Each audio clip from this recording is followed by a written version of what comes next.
Audible Frontiers presents Rendezvous with Rama. Written by Arthur C. Clarke and read by Peter Ganem.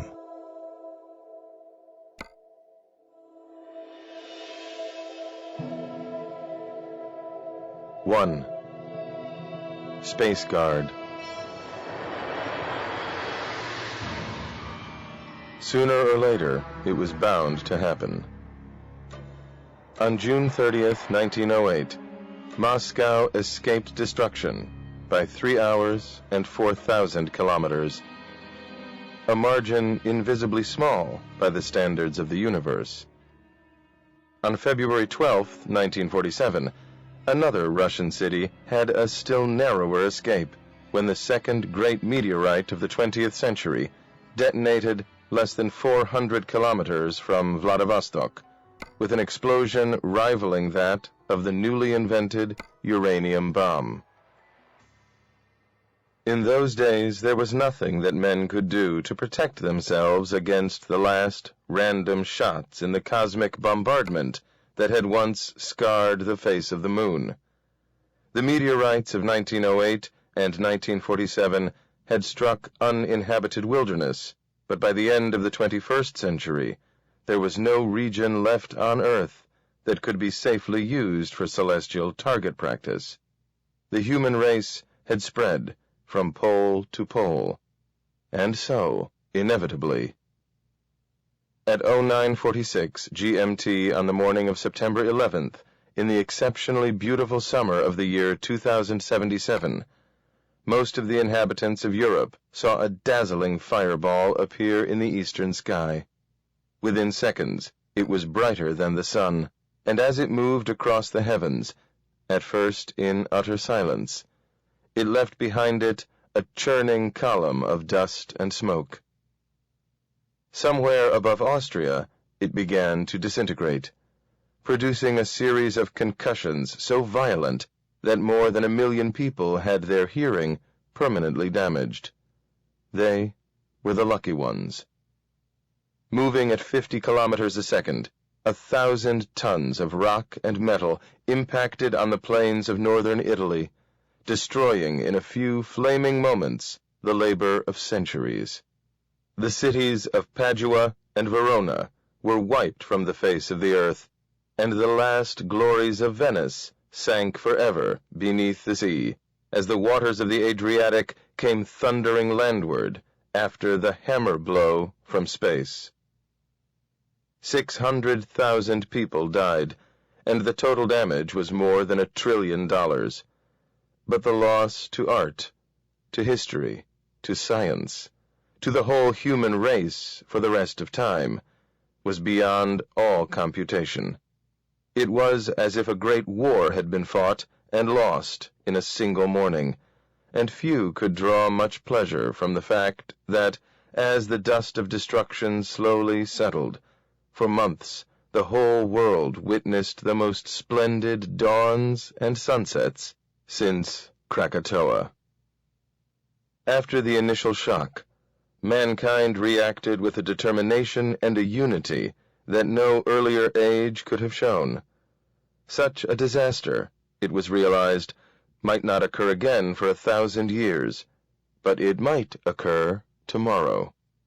And the next time, the consequences could be even worse. Very well. There would be no next time.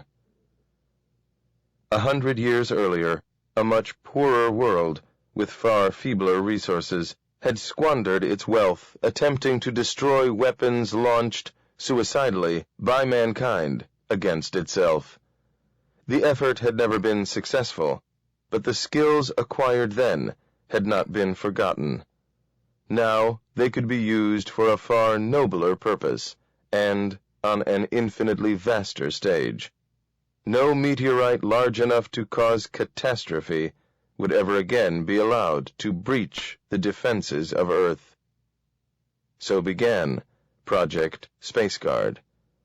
50 years later, and in a way that none of its designers could ever have anticipated, it justified its existence.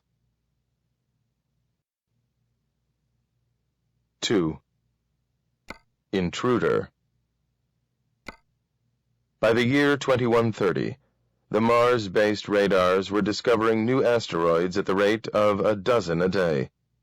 The SpaceGuard computers automatically calculated their orbits and stored the information in their own enormous memories, so that every few months any interested astronomer could have a look at the accumulated statistics. These were now quite impressive.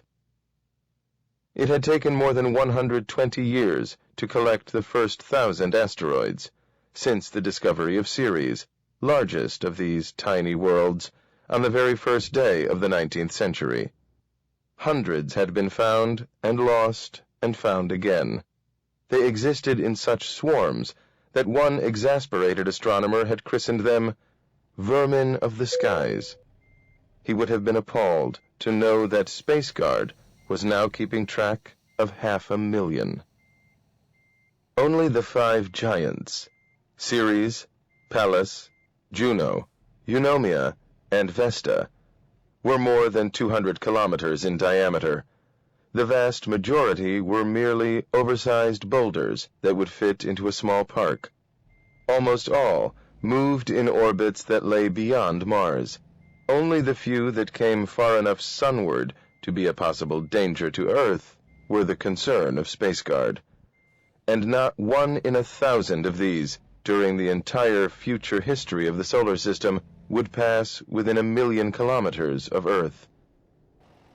The object first catalogued as 31439, according to the year and the order of its discovery, was detected while it was still outside the orbit of Jupiter. There was nothing unusual about its location. Many asteroids went beyond Saturn before turning once more toward their distant master, the Sun. And Thule 2, most far-ranging of all, traveled so close to Uranus that it might well be a lost moon of that planet. But a first radar contact at such a distance was unprecedented. Clearly, 31439 must be of exceptional size.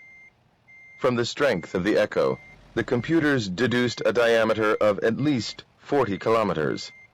Such a giant had not been discovered for 100 years. That it had been overlooked for so long seemed incredible. Then the orbit was calculated, and the mystery was resolved, to be replaced by a greater one. 31439 was not traveling on a normal asteroidal path, along an ellipse, which it retracted with clockwork precision every few years. It was a lonely wanderer among the stars, making its first and last visit to the solar system, for it was moving so swiftly that the gravitational field of the Sun could never capture it. It would flash inward past the orbits of Jupiter, Mars, Earth, Venus, and Mercury, gaining speed as it did so, until it rounded the Sun and headed out once again into the unknown.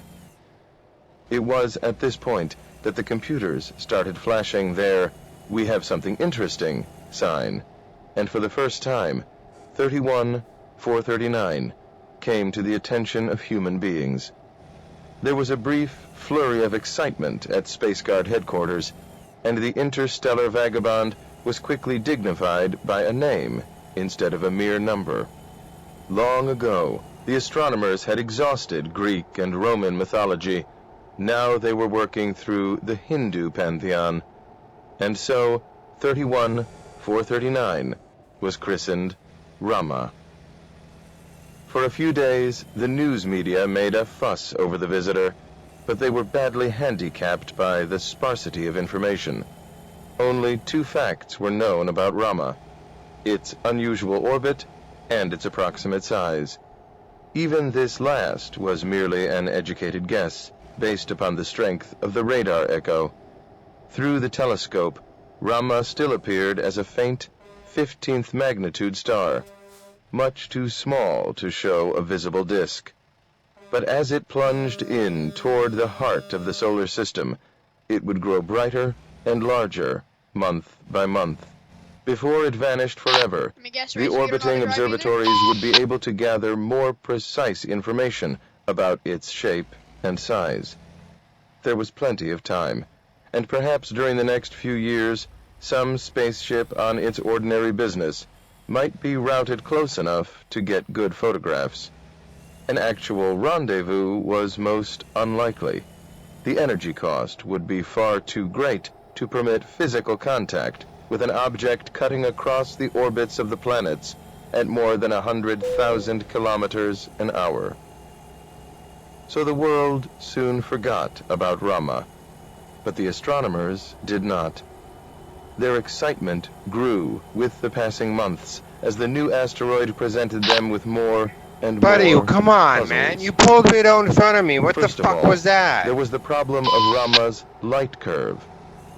It didn't have one. All known asteroids, without exception, showed a slow variation in their brilliance, waxing and waning in a period of a few hours. It had been recognized for more than 2 centuries that this was an inevitable result of their spin and their irregular shape. As they toppled end over end along their orbits, the reflecting surfaces they presented to the sun were continually changing, and their brightness varied accordingly. Rama showed no such changes.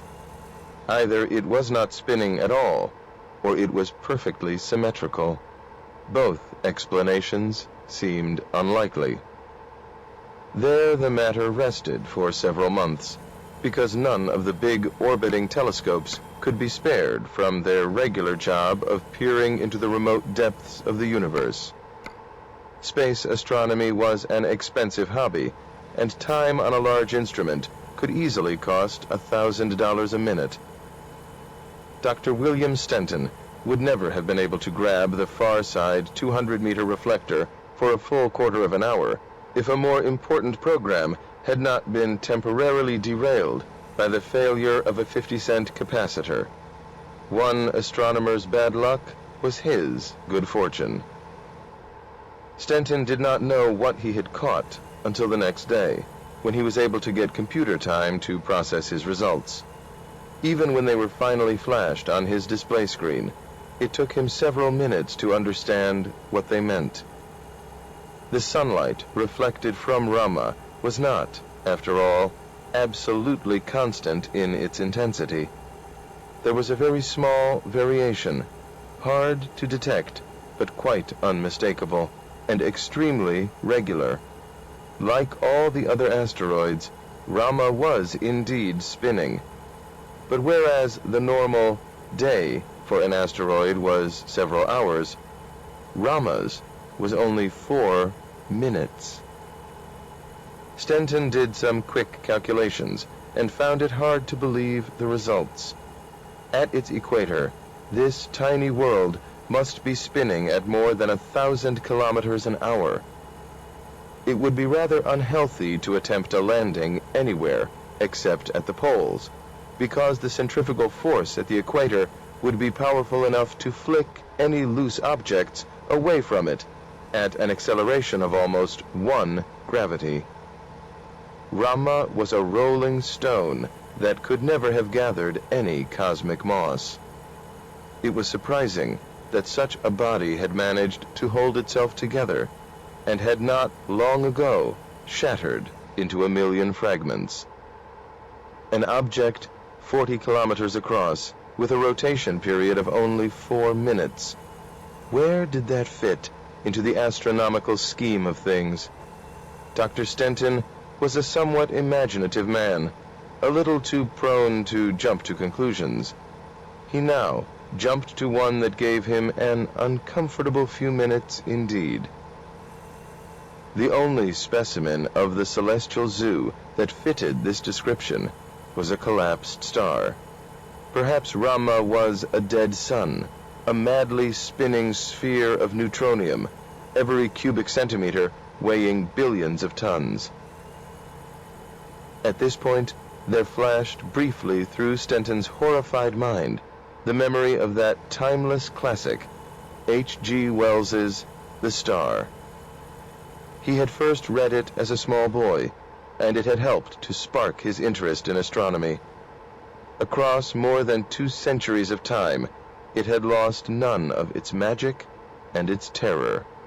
He would never forget the images of hurricanes and tidal waves, of cities sliding into the sea, as that other visitor from the stars smashed into Jupiter and then fell sunward past the Earth.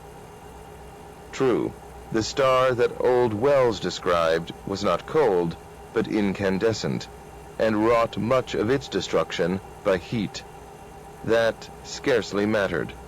Even if Rama was a cold body, reflecting only the light of the sun, it could kill by gravity as easily as by fire. Any stellar mass intruding into the solar system would completely distort the orbits of the planets. The Earth had only to move a few million kilometers sunward, or starward, for the delicate balance of climate to be destroyed. The Antarctic ice cap could melt and flood all low-lying land, or the oceans could freeze and the whole world be locked in eternal winter. Just a nudge in either direction would be enough. Then Stenton relaxed and breathed a sigh of relief. This was all nonsense. He should be ashamed of himself. Rama could not possibly be made of condensed matter. No star-sized mass could penetrate so deeply into the solar system without producing disturbances that would have betrayed it long ago. The orbits of all the planets would have been affected. That, after all, was how Neptune, Pluto, and Persephone had been discovered. No, it was utterly impossible for an object as massive as a dead sun to sneak up unobserved. In a way, it was a pity. An encounter with a dark star would have been quite exciting, while it lasted. 3. Rama and Sita. The extraordinary meeting of the Space Advisory Council was brief and stormy. Even by the 22nd century, no way had yet been discovered of keeping elderly and conservative scientists from occupying crucial administrative positions. Indeed, it was doubted if the problem ever would be solved. To make matters worse, the current chairman of SAC was Professor Emeritus Olaf Davidson, the distinguished astrophysicist. Professor Davidson was not much interested in objects smaller than galaxies, and never bothered to conceal his prejudices. And though he had to admit that 90% of his science was now based upon observations from space-borne instruments, he was not at all happy about it. No fewer than 3 times during his distinguished career, satellites specially launched to prove one of his pet theories had done precisely the opposite. The question before the council was straightforward enough. There was no doubt that Rama was an unusual object, but was it an important one? In a few months it would be gone forever, so there was little time in which to act. Opportunities missed now would never recur. At a rather horrifying cost, a space probe, soon to be launched from Mars to go beyond Neptune, could be modified and sent on a high-speed trajectory to meet Rama. There was no hope of a rendezvous. It would be the fastest flyby on record, for the 2 bodies would pass each other at 200,000 kilometers an hour. Rama would be observed intensively for only a few minutes, and in real close-up for less than a second. But with the right instrumentation, that would be long enough to settle many questions. Although Davidson took a jaundiced view of the Neptune probe, it had already been approved, and he saw no point in sending more good money after bad. He spoke eloquently on the follies of asteroid chasing, and on the urgent need for a new, high-resolution interferometer on the moon to prove the newly revived Big Bang theory of creation once and for all. That was a grave tactical error, because the three most ardent supporters of the modified steady-state theory were also members of the council. They secretly agreed with Davidson that asteroid chasing was a waste of money. Nevertheless, he lost by 1 vote. 3 months later, the space probe, rechristened Sita, was launched from Phobos, the inner moon of Mars. The flight time was 7 weeks, and the instrument was switched to full power only 5 minutes before interception. Simultaneously, a cluster of camera pods was released to sail past Rama so that it could be photographed from all sides. The first images from 10,000 kilometers away brought to a halt the activities of all mankind. On 1 billion television screens, there appeared a tiny, featureless cylinder, growing rapidly second by second. By the time it had doubled its size, no one could pretend any longer that Rama was a natural object. Its body was a cylinder so geometrically perfect that it might have been turned on a lathe, one with centers 50 kilometers apart. The two ends were quite flat, apart from some small structures at the center of one face, and were 20 kilometers across.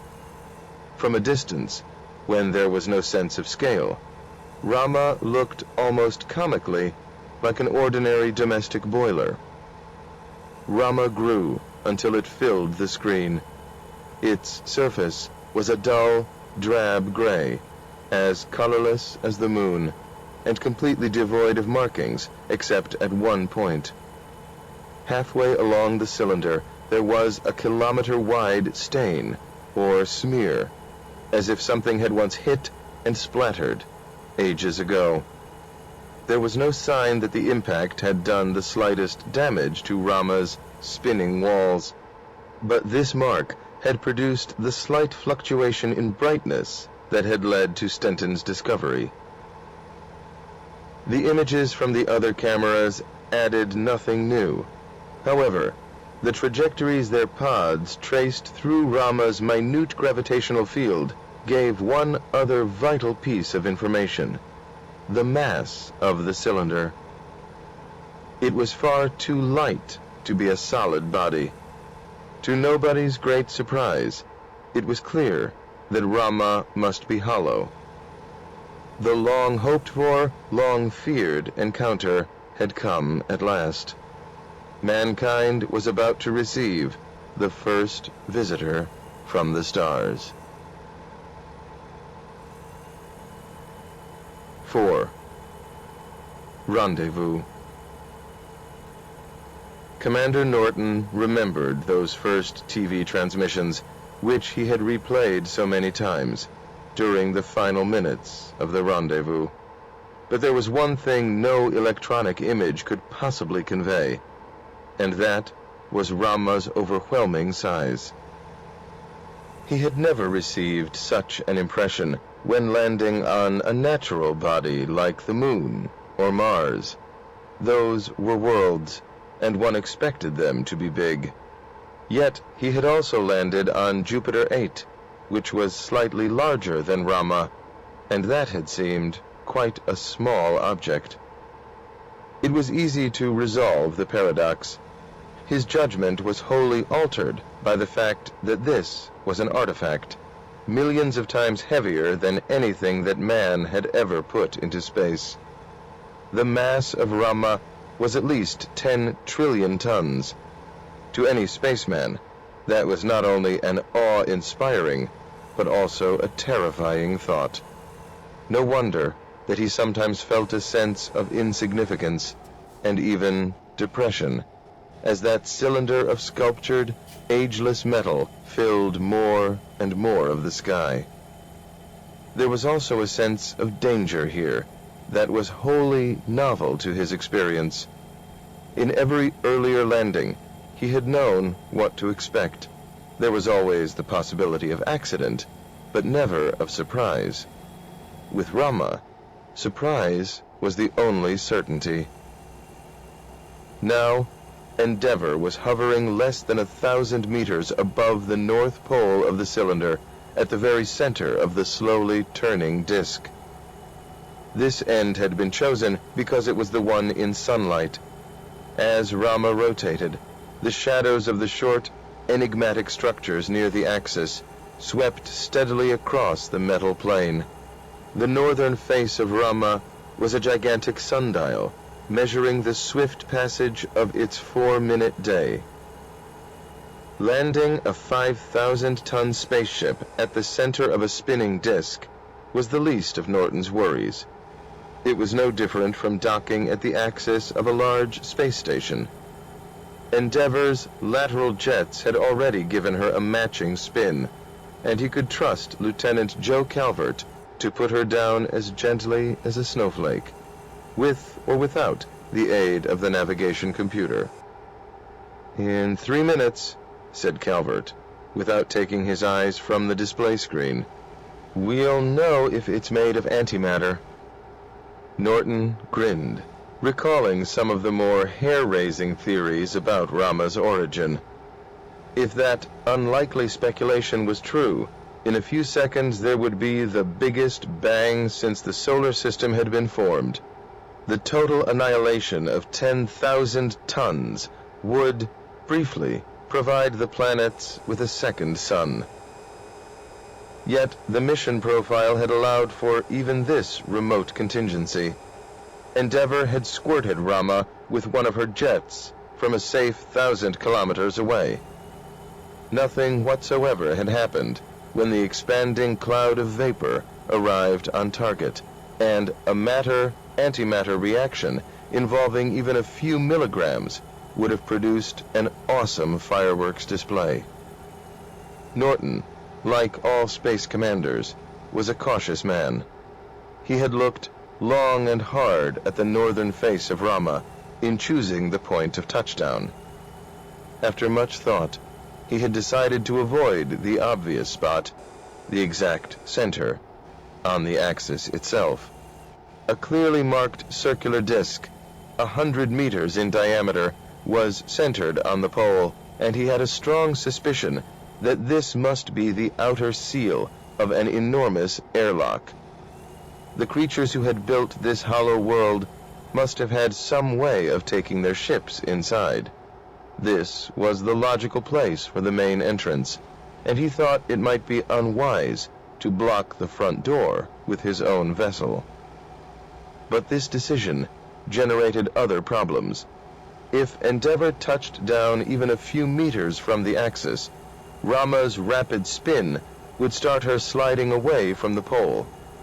At first, the centrifugal force would be very weak, but it would be continuous and inexorable. Norton did not relish the thought of his ship slithering across the polar plane, gaining speed minute by minute until she was slung off into space at 1,000 kilometers an hour when she reached the edge of the disk. It was possible that Rama's minute gravitational field, about 1,000th of Earth's, might prevent this from happening. It might hold Endeavour against the plane with a force of several tons, and if the surface was sufficiently rough, the ship might stay near the pole. But Norton had no intention of balancing an unknown frictional force against a quite certain centrifugal one. Fortunately, Rama's designers had provided an answer. Equally spaced around the polar axis were 3 low, pillbox-shaped structures, about 10 meters in diameter. If Endeavour touched down between any 2 of these, the centrifugal drift would fetch her up against them, and she would be held firmly in place, like a ship glued against a quayside by the incoming waves. "Contact in 15 seconds, said Calvert, as he tensed himself above the duplicate controls, which he hoped he would not have to touch. Norton became acutely aware of all that had come to focus on this instant of time.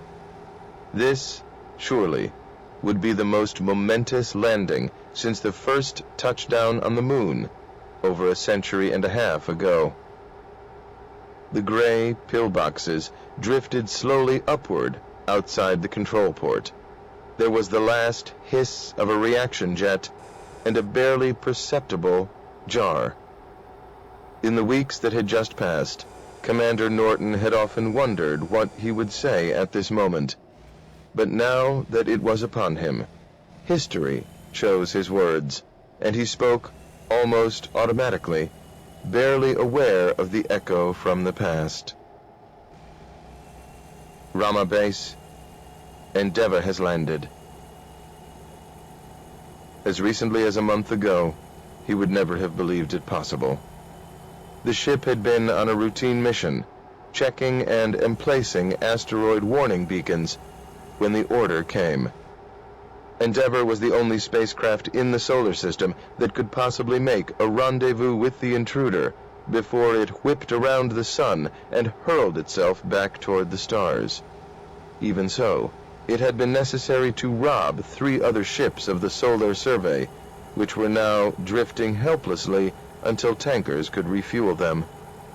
Norton was afraid that it would be a long time before the skippers of Calypso, Beagle, and Challenger would speak to him again. Even with all the extra propellant, it had been a long, hard chase. Rama was already inside the orbit of Venus when Endeavour caught up with it. No other ship could have done so. This privilege was unique, and not a moment of the weeks ahead was to be wasted. 1,000 scientists on Earth would have cheerfully mortgaged their souls for this opportunity. Now, they could only watch over the TV circuits, biting their lips and thinking how much better they could do the job. They were probably right, but there was no alternative. The inexorable laws of celestial mechanics had decreed that Endeavour would be the first and the last of all man's ships to make contact with Rama. The advice he was continually receiving from Earth did little to alleviate Norton's responsibility. If split-second decisions had to be made, no one could help him. The radio time lag to mission control was already 10 minutes, and increasing. He often envied the great navigators of the past, before the days of electronic communications, who could interpret their sealed orders without continual monitoring from headquarters. When they made mistakes, no one ever knew. Yet, at the same time, he was glad that some decisions could be delegated to Earth. Now that Endeavour's orbit had coalesced with Rama's, they were heading sunward like a single body. In 40 days they would reach perihelion and pass within 20 million kilometers of the sun. That was far too close for comfort. Long before then, Endeavour would have to use her remaining fuel to nudge herself into a safer orbit. The crew would have perhaps 3 weeks of exploring time before they parted from Rama forever. After that, the problem would be Earth's. Endeavour would be virtually helpless, speeding on an orbit that could make her the first ship to reach the stars in approximately 50,000 years. There was no need to worry, Mission Control had promised. Somehow, regardless of cost, Endeavour would be refueled, even if it proved necessary to send tankers and abandon them in space once they had transferred every gram of propellant. Rama was a prize worth any risk short of a suicide mission. And, of course, it might even come to that. Commander Norton had no illusions on this score. For the first time in 100 years, an element of total uncertainty had entered human affairs.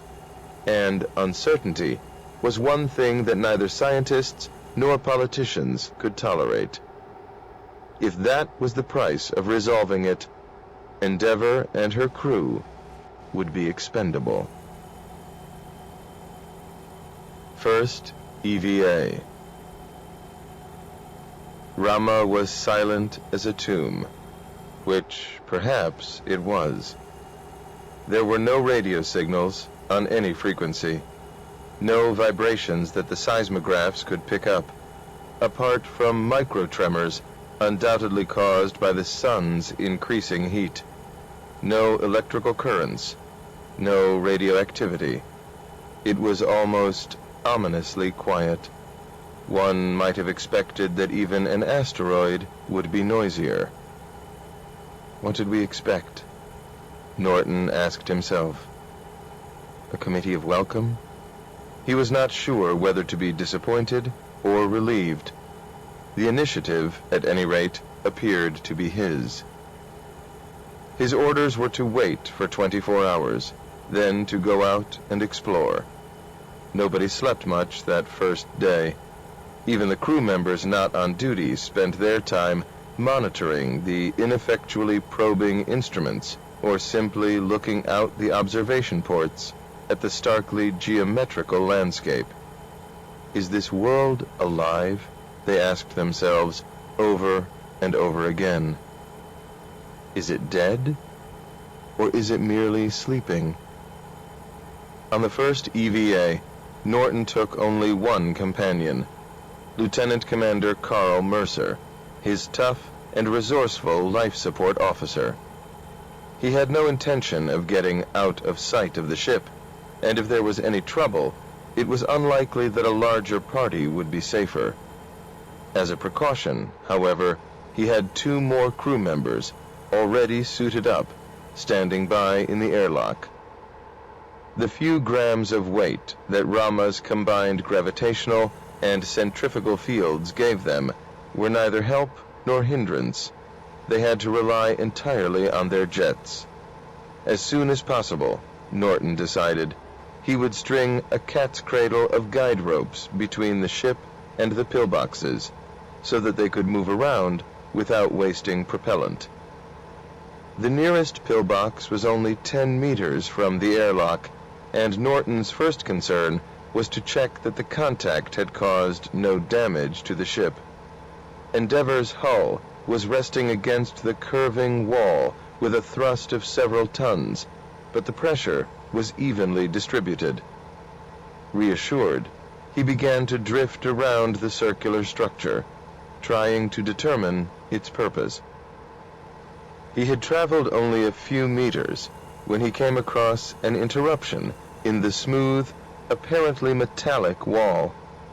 At first, he thought it was some peculiar decoration, for it seemed to serve no useful function. 6 radial grooves, or slots, were deeply recessed in the metal, and lying in them were 6 crossed bars, like the spokes of a rimless wheel, with a small hub at the center. But there was no way in which the wheel could be turned, because it was embedded in the wall. Then he noticed, with growing excitement, that there were deeper recesses at the ends of the spokes, nicely shaped to accept a clutching hand. Claw? Tentacle? If one stood so, bracing against the wall, and pulled on the spokes so, smooth as silk, the wheel slid out of the wall. To his utter astonishment, for he had been virtually certain that any moving parts would have become vacuum-welded ages ago, Norton found himself holding a spoked wheel. He might have been the captain of some old windjammer standing at the helm of his ship. He was glad that his helmet's sunshade did not allow Mercer to read his expression. He was startled, but also angry with himself. Perhaps he had already made his first mistake. Were alarms now sounding inside Rama, and had his thoughtless action already triggered some implacable mechanism? But Endeavour reported no change. Her sensors still detected nothing, except faint thermal crepitations and his own movements. "Well, Skipper, are you going to turn it?" Norton thought once more of his instructions. Use your own discretion, but proceed with caution. If he checked every single move with mission control, he would never get anywhere. "What's your diagnosis, Carl?" he asked.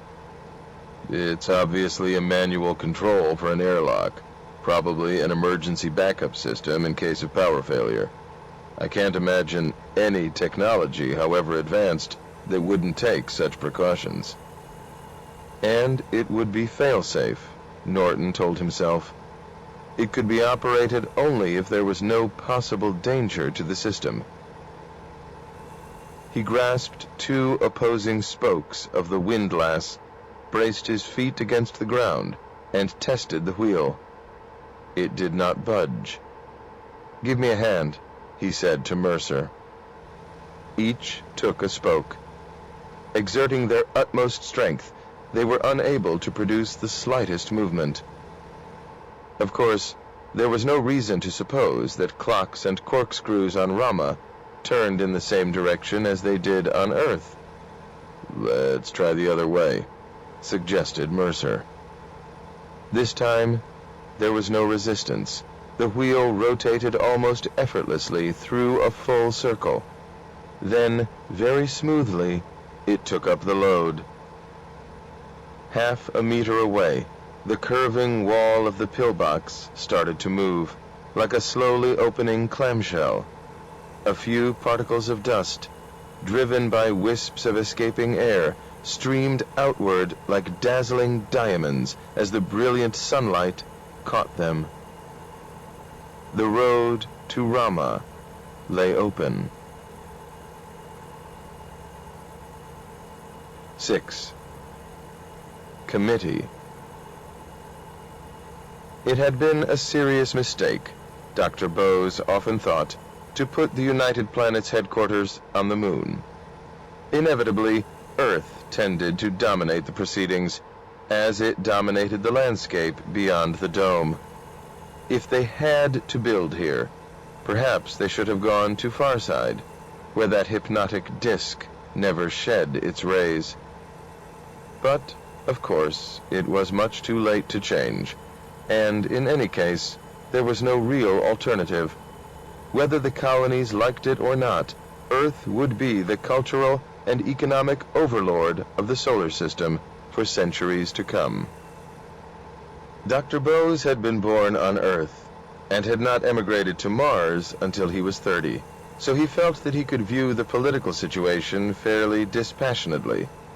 He knew now that he would never return to his home planet, even though it was only 5 hours away by shuttle.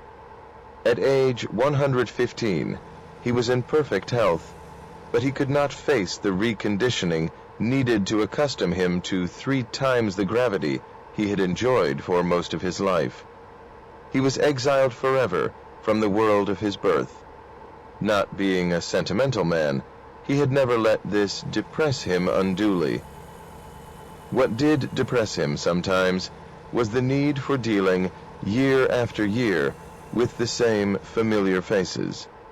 The marvels of medicine were all very well, and certainly he had no desire to put back the clock, but there were men around this conference table with whom he had worked for more than half a century. He knew exactly what they would say, and how they would vote on any given subject. He wished that someday one of them would do something totally unexpected, even something quite crazy. And probably they felt exactly the same way about him. The Rama Committee was still manageably small, though doubtless that would soon be changed. His 6 colleagues, each representing one of the members of the United Planets, were all present in the flesh. They had to be. Electronic diplomacy was not possible over solar system distances. Some elder statesmen, accustomed to the instantaneous communications that Earth had long taken for granted, had never reconciled themselves to the fact that radio waves took minutes, or even hours, to journey across the gulfs between the planets. "Can't you scientists do something about it?" they had been heard to complain bitterly when told that immediate face-to-face conversation was impossible between Earth and any of its remoter children. Only the moon had the barely acceptable 1.5-second delay, with all the political and psychological consequences that implied. Because of this fact of astronomical life, the moon, and only the moon, would always be a suburb of Earth. Also present in person were specialists who had been co-opted to the committee. Professor Davidson, the astronomer, was an old acquaintance. Today, he did not seem his usual irascible self. Bose knew nothing of the infighting that had preceded the launch of the first probe to Rama, but the professor's colleagues had not let him forget it. Dr. Thelma Price was familiar through her numerous television appearances, though she had first made her reputation 50 years ago during the archaeological explosion that had followed the draining of that vast marine museum, the Mediterranean. Bose could still recall the excitement of that time, when the lost treasures of the Greeks, the Romans, and a dozen other civilizations were restored to the light of day. That was one of the few occasions when he was sorry to be living on Mars. The exobiologist Carlisle Pereira was another obvious choice. So was Dennis Solomons, the science historian. Bose was slightly less happy about the presence of Conrad Taylor, the celebrated anthropologist, who had made his reputation by uniquely combining scholarship and eroticism in his study of puberty rites in late 20th century Beverly Hills. No one, however, could possibly have disputed the right of Sir Lewis Sands to be on the committee. A man whose knowledge was matched only by his urbanity, Sir Lewis was reputed to lose his composure only when called the Arnold Toynbee of his age. The great historian was not present in person, however. He stubbornly refused to leave Earth, even for so momentous a meeting as this. His stereo image, indistinguishable from the real one, apparently occupied the chair to Bose's right, and, as if to complete the illusion, someone had placed a glass of water in front of him. Bose considered this sort of technological tour de force an unnecessary gimmick, but it was surprising how many undeniably great men were childishly delighted to be in two places at once. Sometimes this electronic miracle produced comic disasters. Bose had been at one diplomatic reception when somebody had tried to walk through a stereogram and discovered, too late, that it was the real person. And it was even funnier to watch projections trying to shake hands. Now, His Excellency the Ambassador from Mars to the United Planets called his wandering thoughts to order, cleared his throat, and said, "Gentlemen, the committee is now in session. I think I am correct in saying that this is a gathering of unique talents, assembled to deal with a unique situation. The directive that the Secretary General has given us is to evaluate that situation and to advise Commander Norton when necessary." This was a miracle of oversimplification, and everyone knew it. Unless there was a real emergency, the committee might never be in direct contact with Commander Norton, if, indeed, he ever heard of its existence. The committee was a temporary creation of the United Planets Science Organization, reporting through its director to the Secretary General. It was true that the Solar Survey was part of the UP, but on the operations, not the science side. In theory, this should not make much difference. There was no reason why the Rama Committee, or anyone else for that matter, should not call up Commander Norton and offer helpful advice. but deep space communications were expensive. Endeavour could be contacted only through PlanetCom, which was an autonomous corporation famous for the strictness and efficiency of its accounting. It took a long time to establish a line of credit with PlanetCom. Somewhere, someone was working on this, but at the moment, PlanetCom's hard-hearted computers did not recognize the existence of the Rama Committee. "This Commander Norton," said Sir Robert Mackay, the ambassador from Earth, "has a tremendous responsibility. What sort of person is he?" "I can answer that," said Professor Davidson, his fingers flying over the keyboard of his memory pad. He frowned at the screen full of information and started to make an instant synopsis. William Tien Norton, born 2077, Brisbane, Oceania. Educated Sydney, Bombay, Houston. Then 5 years at Astrograd, specializing in propulsion. Commissioned 2102. Rose through usual ranks. Lieutenant on the 3rd Persephone expedition. Distinguished himself during 15th attempt to establish base on Venus. Exemplary record. Dual citizenship, Earth and Mars. Wife and 1 child in Brisbane. Wife and 2 in Port Lowell, with option on 3rd. Wife? Asked Taylor, innocently. No, child, of course, snapped the professor, before he caught the grin on the other's face. Mild laughter rippled around the table, though the overcrowded terrestrials looked more envious than amused. After a century of determined effort, Earth had still failed to get its population below the target of 1 billion. Appointed Commanding Officer Solar Survey Research Vessel Endeavour, first voyage to retrograde satellites of Jupiter. That was a tricky one. 1 asteroid mission when ordered to prepare for this operation. Managed to beat deadline. The professor cleared the display and looked at his colleagues. I think we were extremely lucky, considering that he was the only man available at such short notice. We might have had the usual run-of-the-mill captain. He sounded as if he was referring to the typical peg-legged scourge of the spaceways, pistol in one hand and cutlass in the other. The record proves only that he's competent, objected the ambassador from Mercury. Population 112,500, but growing. How will he react in a wholly novel situation like this? On Earth, Sir Lewis Sands cleared his throat. A second and a half later, he did so on the Moon. Not exactly a novel situation, he reminded the Hermian, even though it's 3 centuries since it last occurred. If Rama is dead, or unoccupied, and so far all the evidence suggests that it is, Norton is in the position of an archaeologist discovering the ruins of an extinct culture.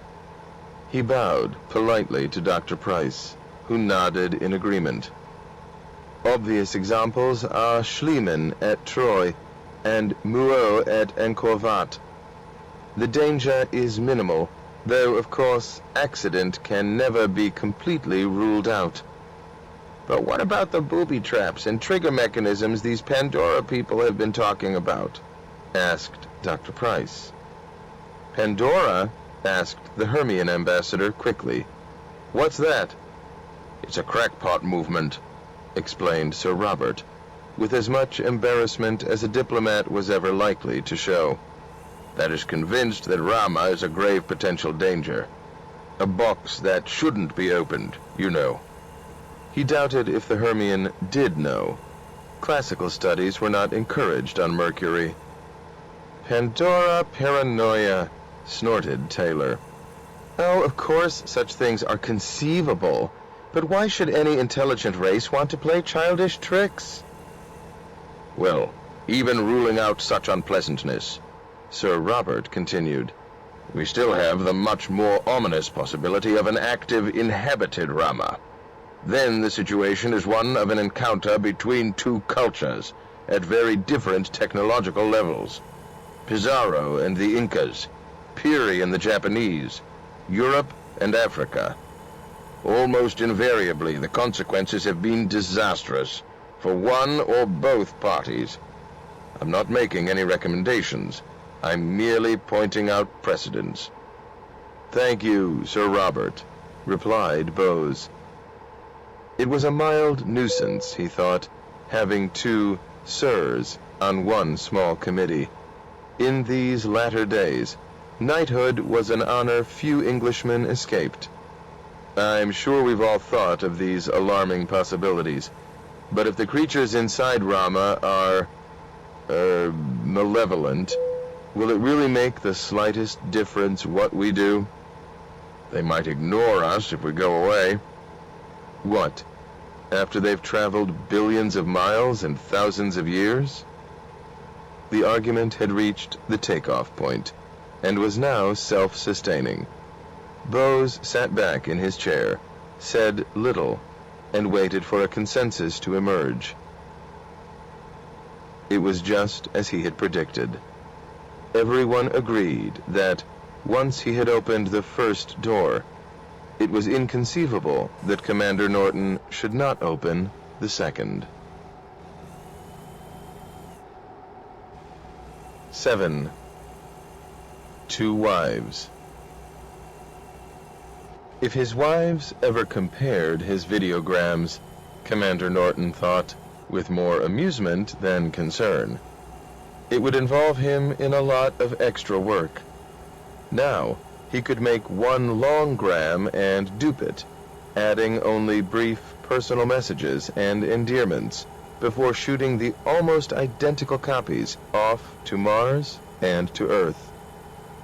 Of course, it was highly unlikely that his wives ever would do such a thing. Even at the concessionary rates allowed to spacemen's families, it would be expensive. And there would be no point in it. His families were on excellent terms with each other, and exchanged the usual greetings on birthdays and anniversaries. Yet, on the whole, perhaps it was just as well that the girls had never met, and probably never would. Myrna had been born on Mars, and so could not tolerate the high gravity of Earth. And Caroline hated even the 25 minutes of the longest possible terrestrial journey. "Sorry I'm a day late with this transmission," said Norton, after he had finished the general-purpose preliminaries. "But I've been away from the ship for the last 30 hours, believe it or not. Don't be alarmed. Everything is under control, going perfectly. It's taken us 2 days, but we're almost through the airlock complex. We could have done it in a couple of hours if we'd known what we do now, but we took no chances, sent remote cameras ahead, and cycled all the locks a dozen times to make sure they wouldn't seize up behind us after we'd gone through. Each lock is a simple revolving cylinder with a slot on one side.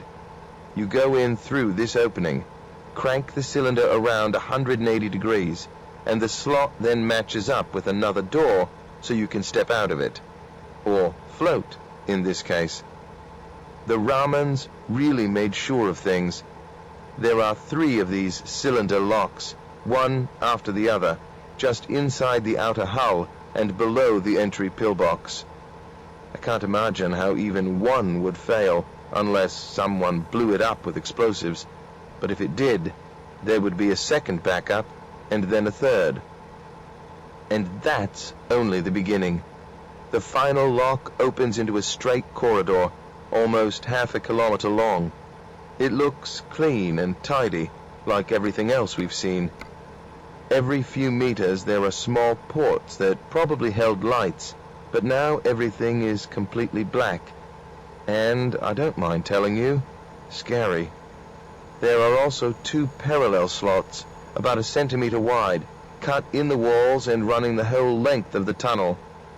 We suspect that some kind of shuttle runs inside these, to tow equipment, or people, back and forth.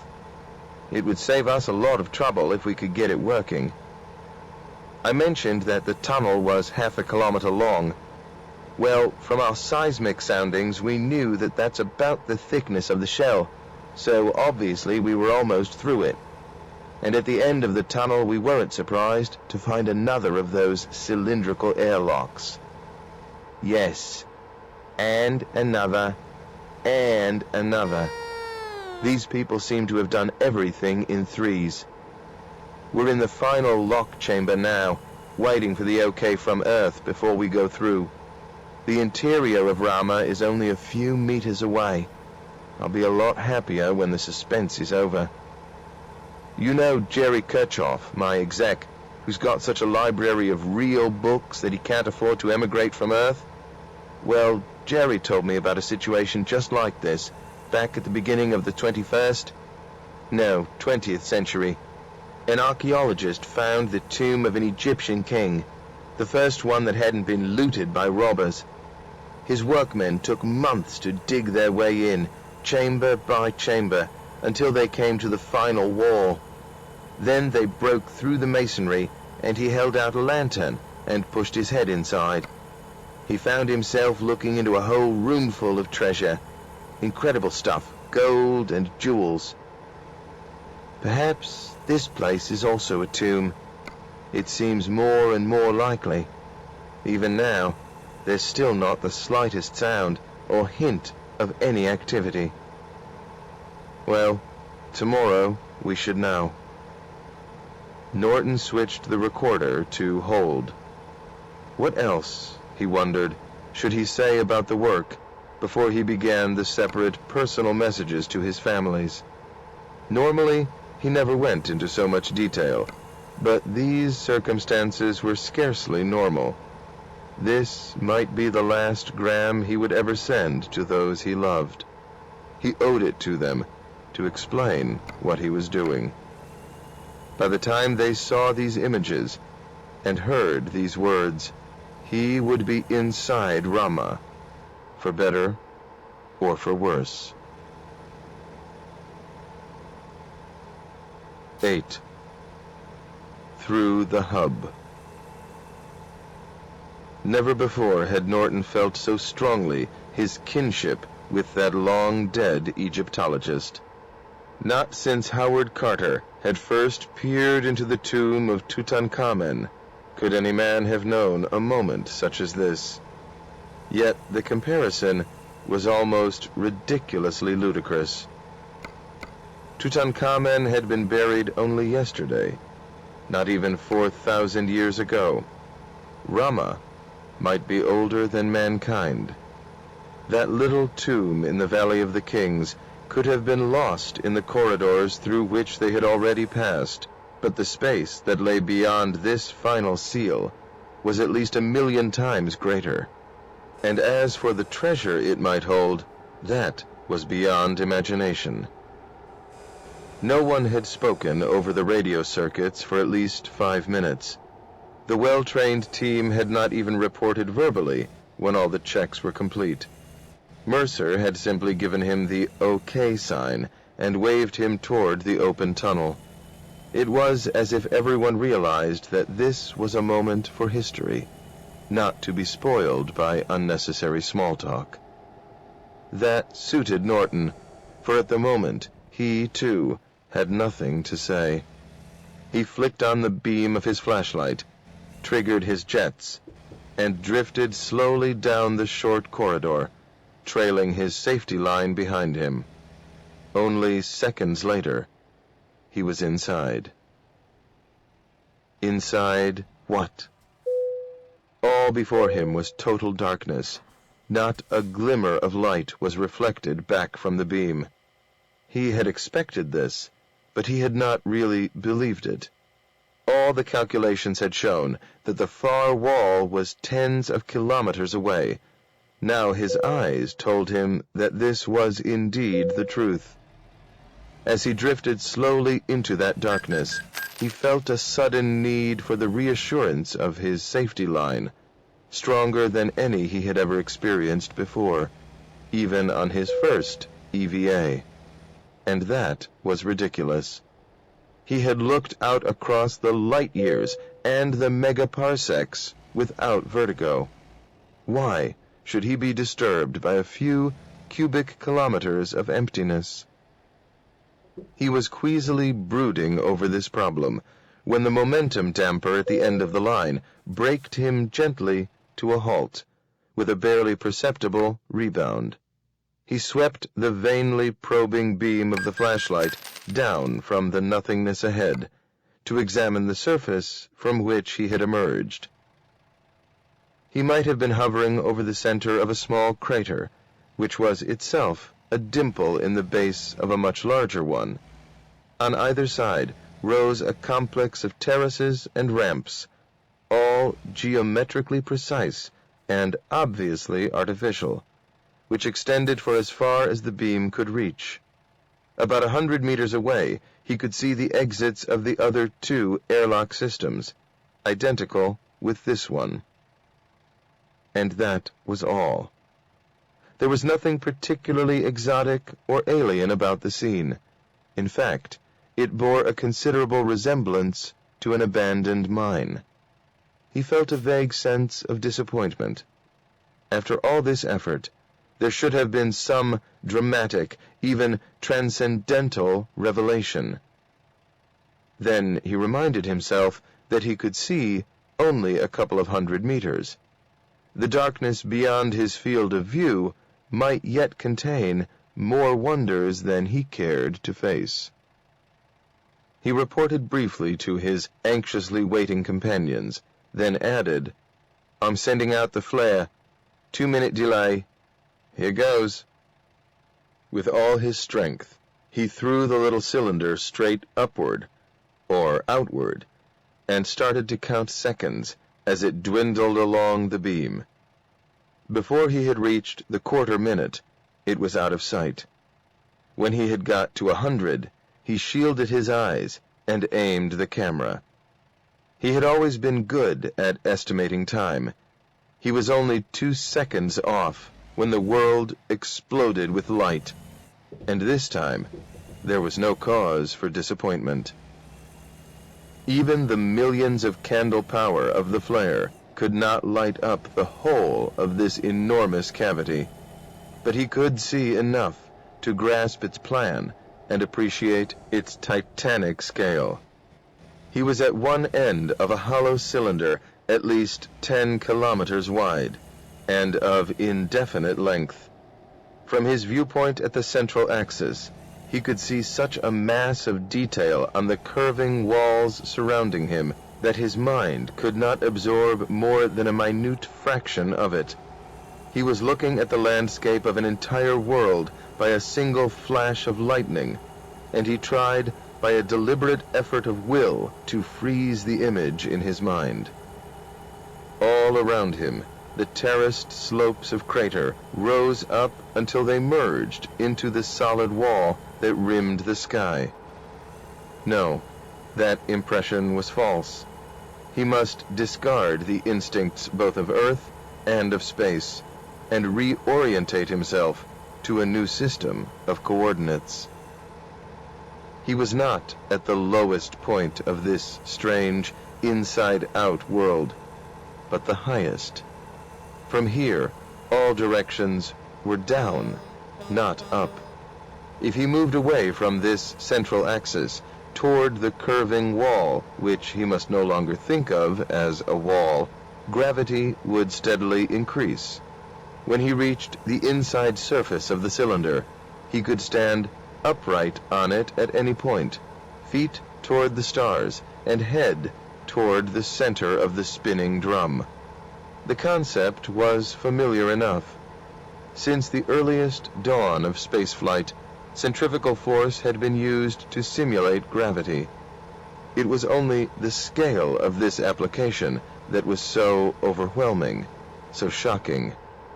The largest of all space stations, SyncSat 5, was less than 200 meters in diameter. It would take some little while to grow accustomed to 100 times that size. The tube of landscape that enclosed him was mottled with areas of light and shade that could have been forests, fields, frozen lakes, or towns. The distance and the fading illumination of the flare made identification impossible. Narrow lines that could be highways, canals, or well-trained rivers formed a faintly visible geometrical network, and far along the cylinder, at the very limit of vision, was a band of deeper darkness. It formed a complete circle, ringing the interior of this world, and Norton suddenly recalled the myth of Oceanus, the sea that, the ancients believed, surrounded the earth. Here, perhaps, was an even stranger sea, not circular, but cylindrical. Before it became frozen in the interstellar night, did it have waves and tides and currents and fish? The flare guttered and died. The moment of revelation was over. But Norton knew that as long as he lived, these images would be burned in his mind. Whatever discoveries the future might bring, they could never erase this first impression. And history could never take from him the privilege of being the first of all mankind to gaze upon the works of an alien civilization. 9. Reconnaissance. We have now launched 5 long delay flares down the axis of the cylinder, and so have a good photo coverage of its full length. All the main features are mapped. Though there are few that we can identify, we've given them provisional names.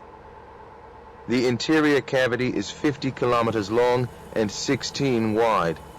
The two ends are bowl-shaped, with rather complicated geometries. We've called ours the Northern Hemisphere and are establishing our first base here at the axis.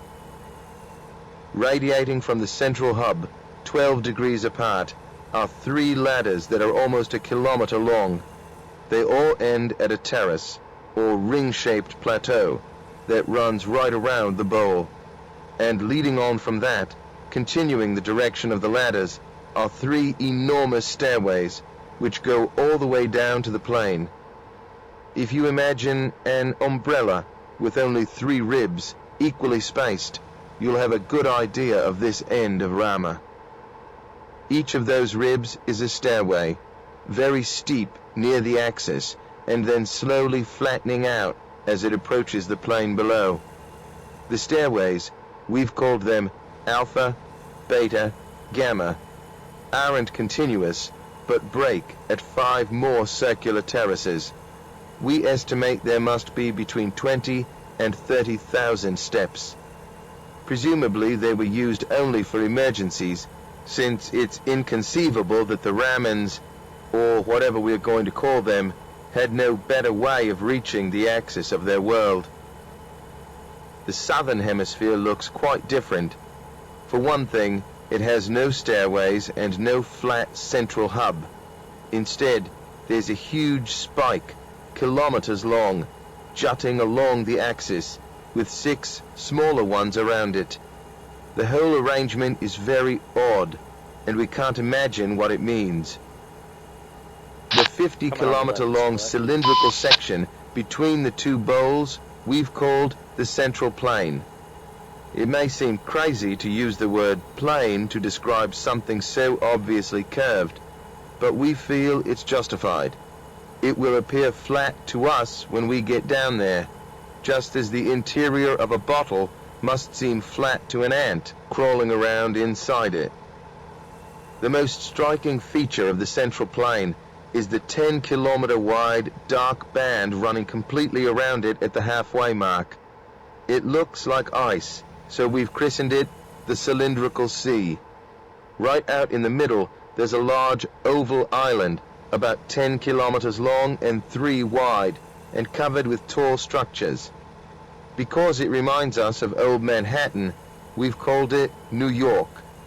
Yet, I don't think it's a city. It seems more like an enormous factory or chemical processing plant. But there are some cities, or at any rate, towns, at least 6 of them. If they were built for human beings, they could each hold about 50,000 people. We've called them Rome, Peking, Paris, Moscow, London, Tokyo. They are linked with highways and something that seems to be a rail system. There must be enough material for centuries of research in this frozen carcass of a world. We've 4,000 square kilometers to explore, and only a few weeks to do it in.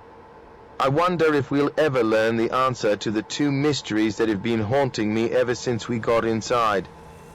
Who were they, and what went wrong? The recording ended. On Earth and Moon, the members of the Rama Committee relaxed, then started to examine the maps and photographs spread in front of them. Though they had already studied these for many hours, Commander Norton's voice added a dimension no pictures could convey.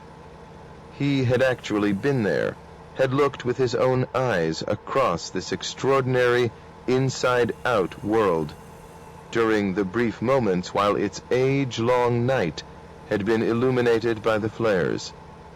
And he was the man who would lead any expedition to explore it. Dr. Pereira, I believe you have some comments to make? Ambassador Bowes wondered briefly if he should have given the floor first to Professor Davidson, as senior scientist and the only astronomer. But the old cosmologist still seemed to be in a mild state of shock, and was clearly out of his element. All his professional career, he had looked upon the universe as an arena for the titanic, impersonal forces of gravitation, magnetism, radiation. He had never believed that life played an important role in the scheme of things, and he regarded its appearance on Earth, Mars, and Jupiter as an accidental aberration. But now there was proof that life not only existed outside the solar system, but also had scaled heights far beyond anything that man had achieved, or could hope to reach for centuries to come. Moreover, the discovery of Rama challenged another dogma that Davidson had preached for years. When pressed, he would reluctantly admit that life probably did exist in other star systems, but it was absurd, he had always maintained, to imagine that it could ever cross the interstellar gulfs. Perhaps the Ramans had indeed failed, if Commander Norton was correct in believing that their world was now a tomb. But at least they had attempted the feat, on a scale that indicated a high confidence in the outcome. If such a thing had happened once, it must surely have happened many times in this galaxy of 100 billion suns, and someone, somewhere, would eventually succeed. This was the thesis that, without proof, but with considerable arm-waving, Dr. Carlyle Pereira had been preaching for years. He was now a very happy man, though also a most frustrated one. Rama had spectacularly confirmed his views, but he could never set foot inside it, or even see it with his own eyes. If the devil had suddenly appeared and offered him the gift of instantaneous teleportation, he would have signed the contract without bothering to look at the small print. Yes, Mr. Ambassador, I think I have some information of interest. What we have here is undoubtedly a space ark. It's an old idea in the astronautical literature.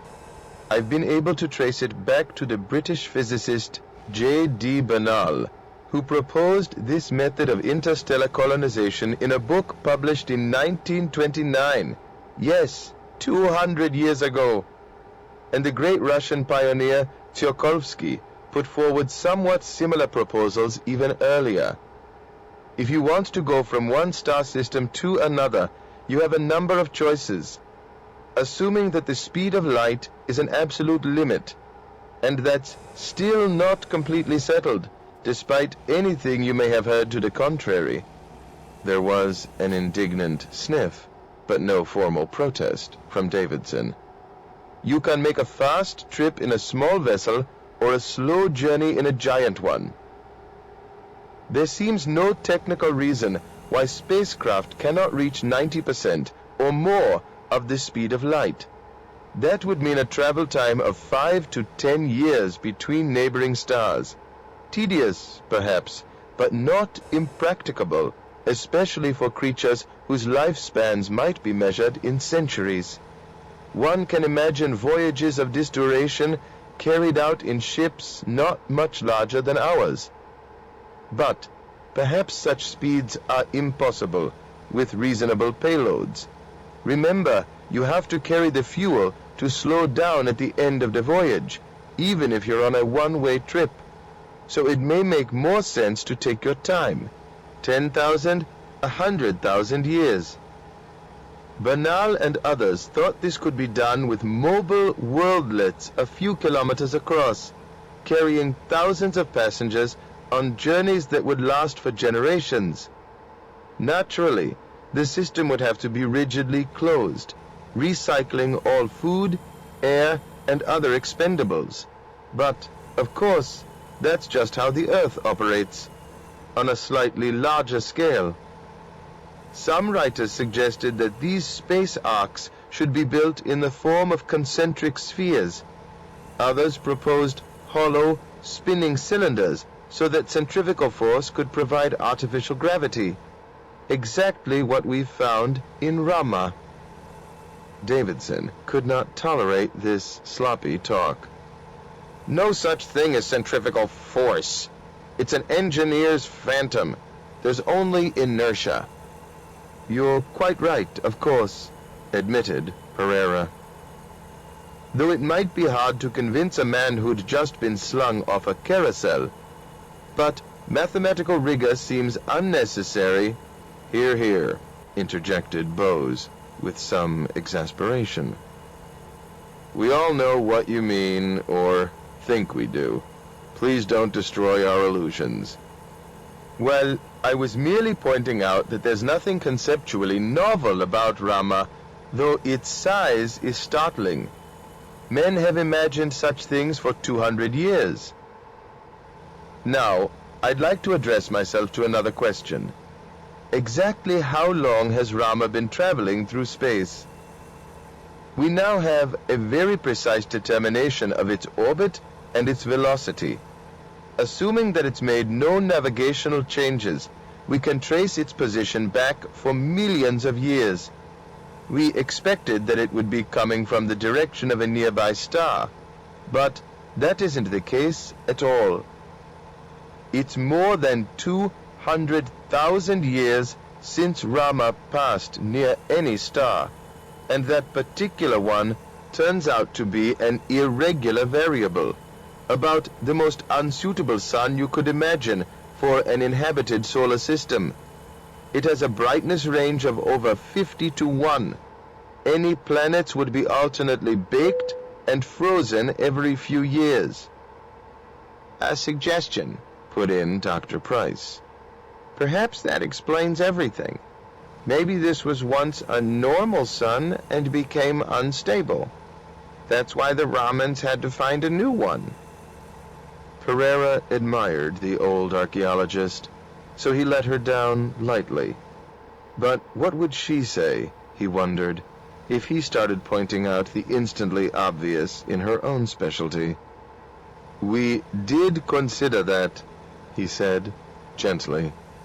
But if our present theories of stellar evolution are correct, this star could never have been stable, could never have had life-bearing planets.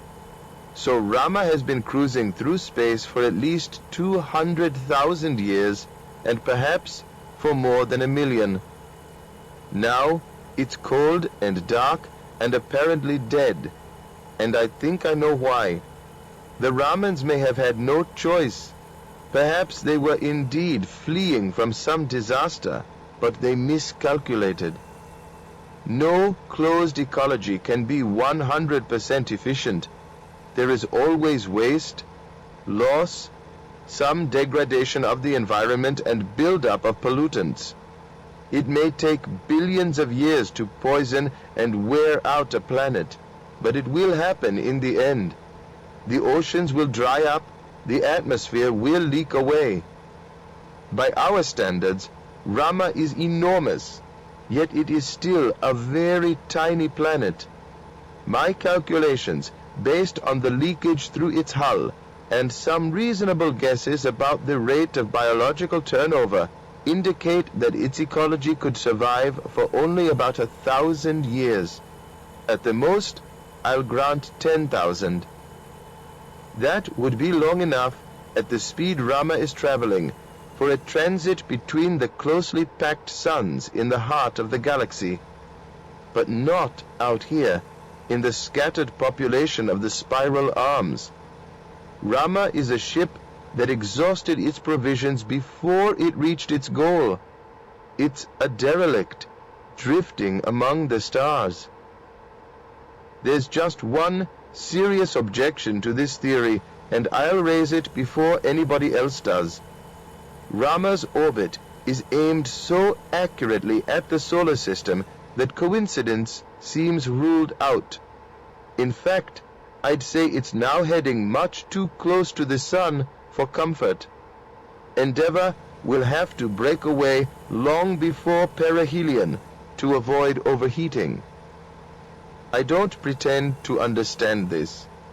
Perhaps there is some form of automatic terminal guidance still operating, steering Rama to the nearest suitable star ages after its builders died. And they are dead. I'll stake my reputation on that. All the samples we've taken from the interior are absolutely sterile. We've not found a single microorganism. As for the talk you may have heard about suspended animation, you can ignore it. There are fundamental reasons why hibernation techniques will work for only a few centuries, and we're dealing with time spans 1,000-fold longer. So the Pandorans and their sympathizers have nothing to worry about. For my part, I'm sorry. It would have been wonderful to have met another intelligent species. But at least we have answered one ancient question. We are not alone. The stars will never again be the same to us. 10. Descent into darkness. Commander Norton was sorely tempted, but, as captain, his first duty was to his ship. If anything went badly wrong on this initial probe, he might have to run for it. So that left his second officer, Lieutenant Commander Mercer, as the obvious choice. Norton willingly admitted that Carl was better suited for the mission. The authority on life support systems, Mercer had written some of the standard textbooks on the subject. He had personally checked out innumerable types of equipment, often under hazardous conditions, and his biofeedback control was famous. At a moment's notice, he could cut his pulse rate by 50% and reduce respiration to almost zero for up to 10 minutes. This useful little trick had saved his life on more than one occasion.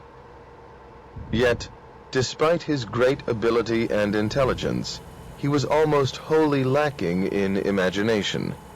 To him, the most dangerous experiments or missions were simply jobs that had to be done.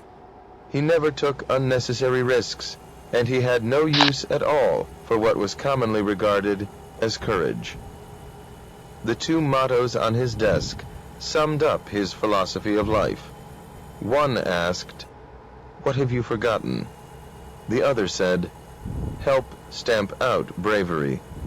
The fact that he was widely regarded as the bravest man in the fleet was the only thing that ever made him angry. Given Mercer, that automatically selected the next man, his inseparable companion, Lieutenant Joe Calvert. It was hard to see what the two had in common.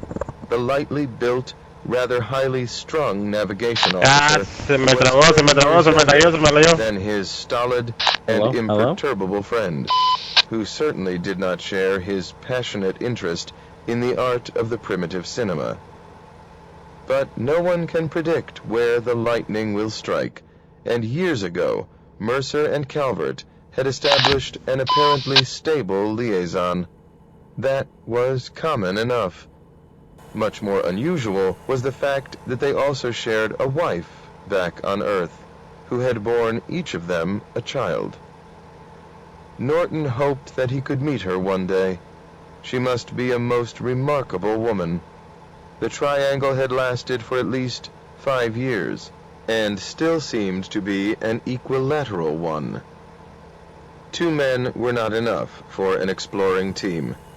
Long ago it had been found that 3 was the optimum, for if one man was lost, 2 might still escape, where a single survivor would be doomed. After a good deal of thought, Norton had chosen Technical Sergeant Willard Myron, a mechanical genius who could make anything work, or design something better if it wouldn't. Myron was the ideal man to identify alien pieces of equipment. On a long sabbatical from his regular job as associate professor at Astrotech, the sergeant had refused to accept a commission on the grounds that he did not wish to block the promotion of more deserving career officers. No one took this explanation seriously, and it was generally agreed that Will rated 0 for ambition. He might make it to space sergeant, but he would never be a full professor. Myron, like countless NCOs before him, had discovered the ideal compromise between power and responsibility. As they drifted through the last airlock and floated out along the weightless axis of Rama, Calvert found himself, as he so often did, in the middle of a movie flashback. He sometimes wondered if he should attempt to cure himself of this habit, but he could not see that it had any disadvantages. It could make even the dullest situations interesting, and who could tell? One day it might save his life. He would remember what Fairbanks or Connery or Hiroshi had done in similar circumstances. This time, he was about to go over the top in one of the early 20th century wars. Mercer was the sergeant, leading a 3-man patrol on a night raid into no man's land. It was not too difficult to imagine that they were at the bottom of an immense shell crater, though one that had somehow become neatly tailored into a series of ascending terraces. The crater was flooded with light from 3 widely spaced plasma arcs, which gave an almost shadowless illumination over the whole interior. But beyond that, over the rim of the most distant terrace, were darkness and mystery. In his mind's eye, Calvert knew perfectly well what lay there. First, there was the flat circular plain over a kilometer across. Trisecting it into 3 equal parts, and looking much like broad railroad tracks, were 3 wide ladders, their rungs recessed into the surface so that they would provide no obstruction to anything sliding over them. Since the arrangement was completely symmetrical, there was no reason to choose one ladder rather than another. That nearest to airlock Alpha had been selected purely as a matter of convenience. Though the rungs of the ladders were uncomfortably far apart, that presented no problem. Even at the rim of the hub, half a kilometer from the axis, gravity was still barely 1/30th of Earth's. Although they were carrying almost 100 kilos of equipment and life support gear, they would be able to move easily, hand over hand. Commander Norton and the backup team accompanied them along the guide ropes that had been stretched from airlock Alpha to the rim of the crater. Then, beyond the range of the floodlights, the darkness of Rama lay before them. All that could be seen in the dancing beams of the helmet lights was the first few 100 meters of the ladder, dwindling away across a flat and otherwise featureless plain. And now, Mercer told himself, I have to make my first decision. Am I going up that ladder or down it? The question was not a trivial one. They were still essentially in zero gravity, and the brain could select any reference system it pleased. By a simple effort of will, Mercer could convince himself that he was looking out across a horizontal plane, or up the face of a vertical wall, or over the edge of a sheer cliff. Not a few astronauts had experienced grave psychological problems by choosing the wrong coordinates when they started on a complicated job. Mercer was determined to go head first, for any other mode of locomotion would be awkward. Moreover, that way he could more easily see what was in front of him. For the first few 100 meters, therefore, he would imagine he was climbing upward. Only when the increasing pull of gravity made it impossible to maintain the illusion would he switch his mental directions 180 degrees. He grasped the first rung and gently propelled himself along the ladder. Movement was as easy as swimming along the seabed. Easier, in fact, for there was no backward drag of water. It was so easy that there was a temptation to go too fast, but Mercer was much too experienced to hurry in a situation as novel as this. In his earphones, he could hear the regular breathing of his two companions. He needed no other proof that they were in good shape, and wasted no time in conversation. Though he was tempted to look back, he decided not to risk it until they had reached the platform at the end of the ladder. The rungs were spaced a uniform half-meter apart, and for the first portion of the climb, Mercer missed the alternate ones. But he counted them carefully, and at around 200, noticed the first distinct sensations of weight. The spin of Rama was starting to make itself felt. At rung 400, he estimated that his apparent weight was about 5 kilos, or about 11 pounds. This was no problem, but it was getting hard to pretend that he was climbing when he was being firmly dragged upward. The 500th rung seemed a good place to pause.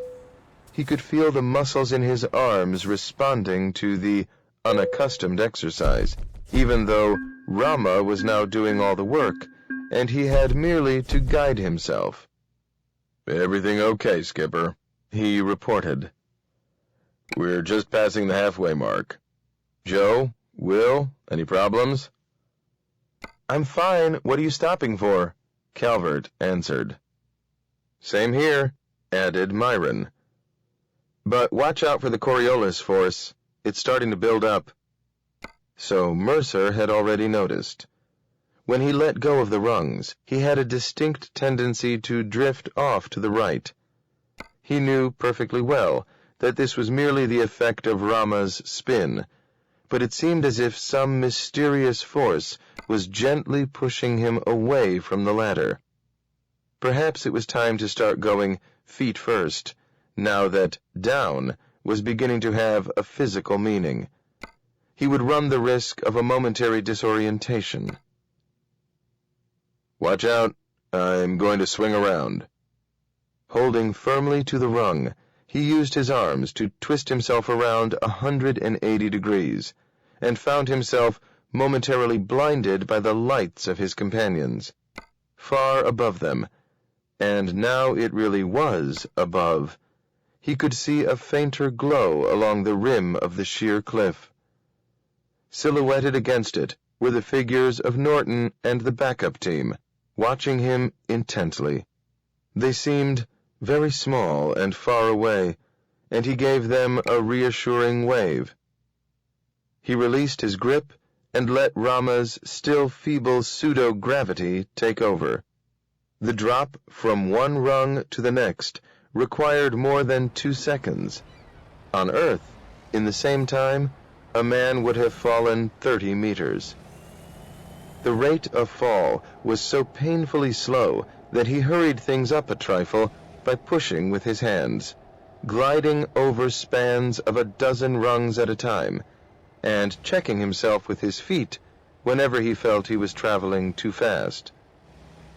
At rung 700, he came to another halt and swung the beam of his helmet lamp downward.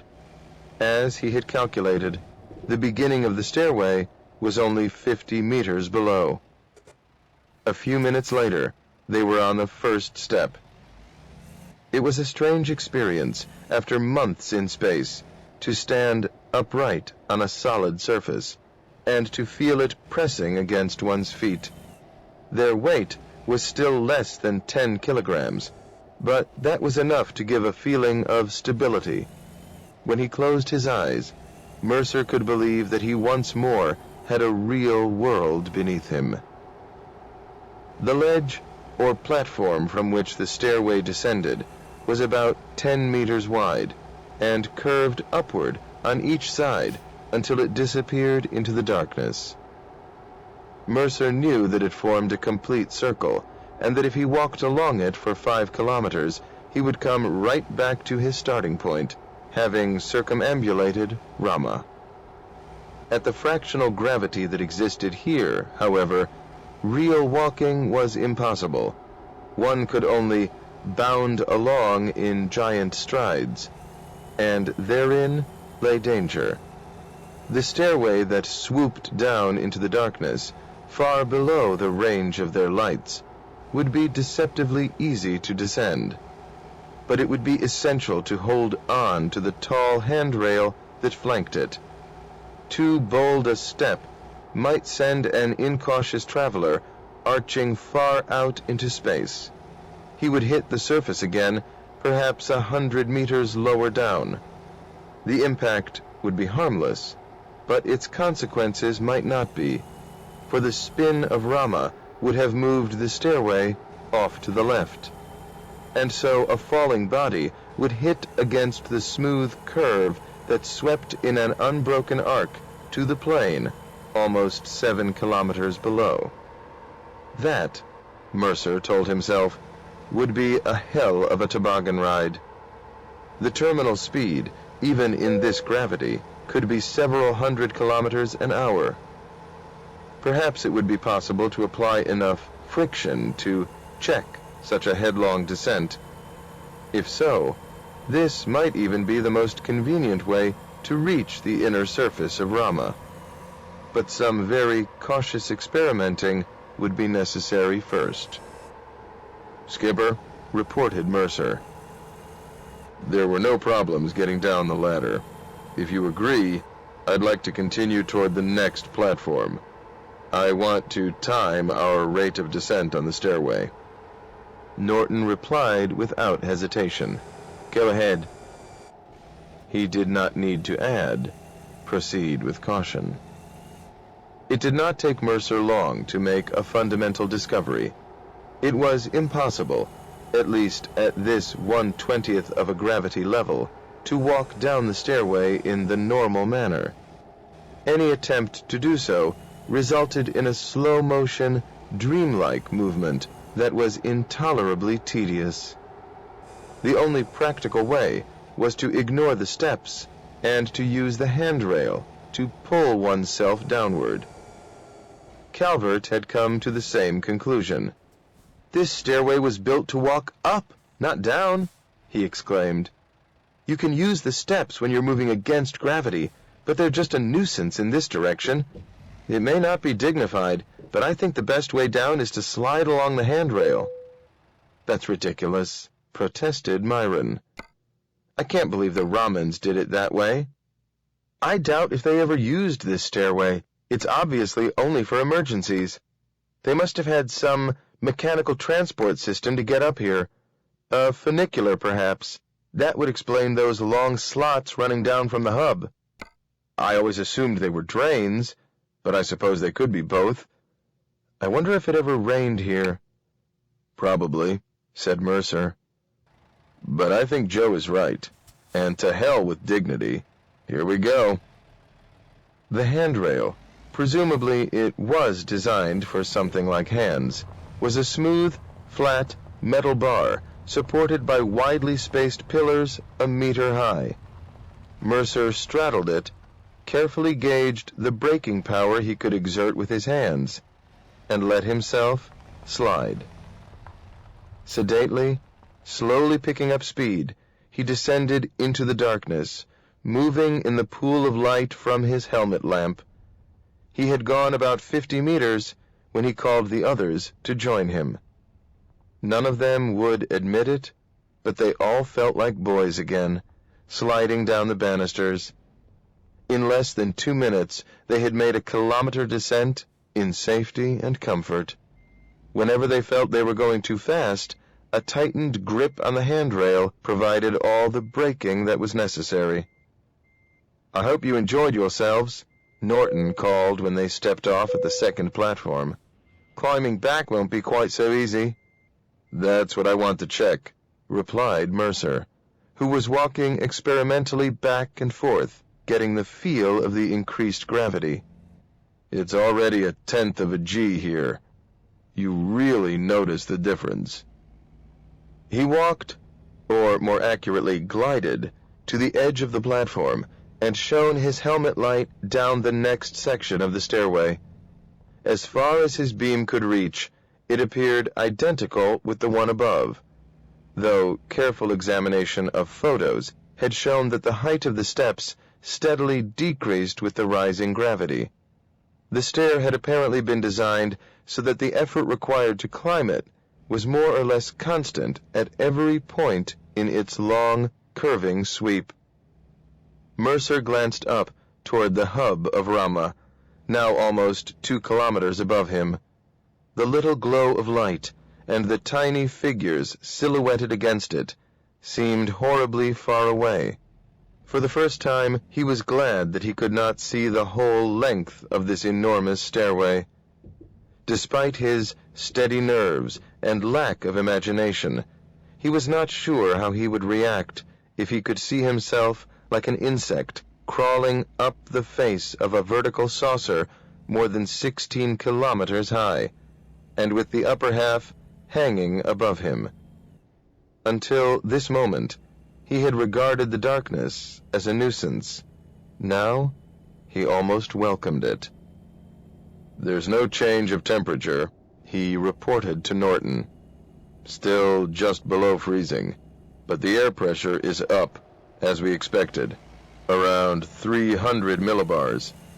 Even with this low oxygen content, it's almost breathable. Farther down, there will be no problems at all. That will simplify exploration enormously. What a find. The first world on which we can walk without breathing gear. In fact, I'm going to take a sniff." Up on the hub, Norton stirred a little uneasily, but Mercer, of all men, knew exactly what he was doing. He would already have made enough tests to satisfy himself. Mercer equalized pressure, unlatched the securing clip of his helmet, and opened it a crack. He took a cautious breath, then a deeper one. The air of Rama was dead and musty, as if from a tomb so ancient that the last trace of physical corruption had disappeared ages ago.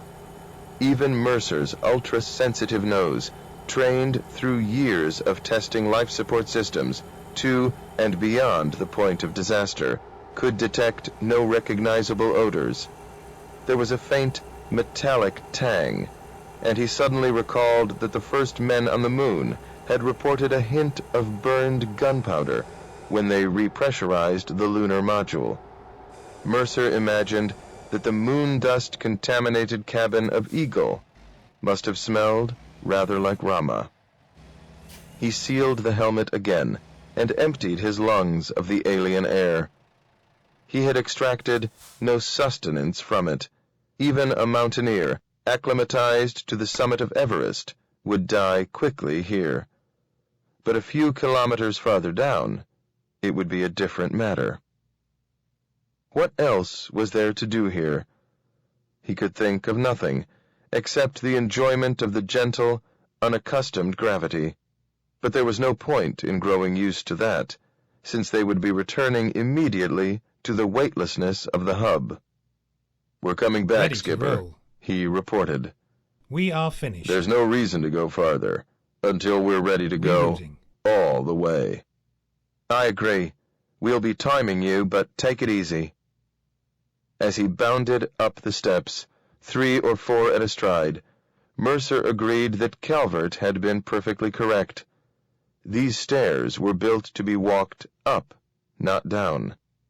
As long as one did not look back and ignored the vertiginous steepness of the ascending curve, the climb was a delightful experience.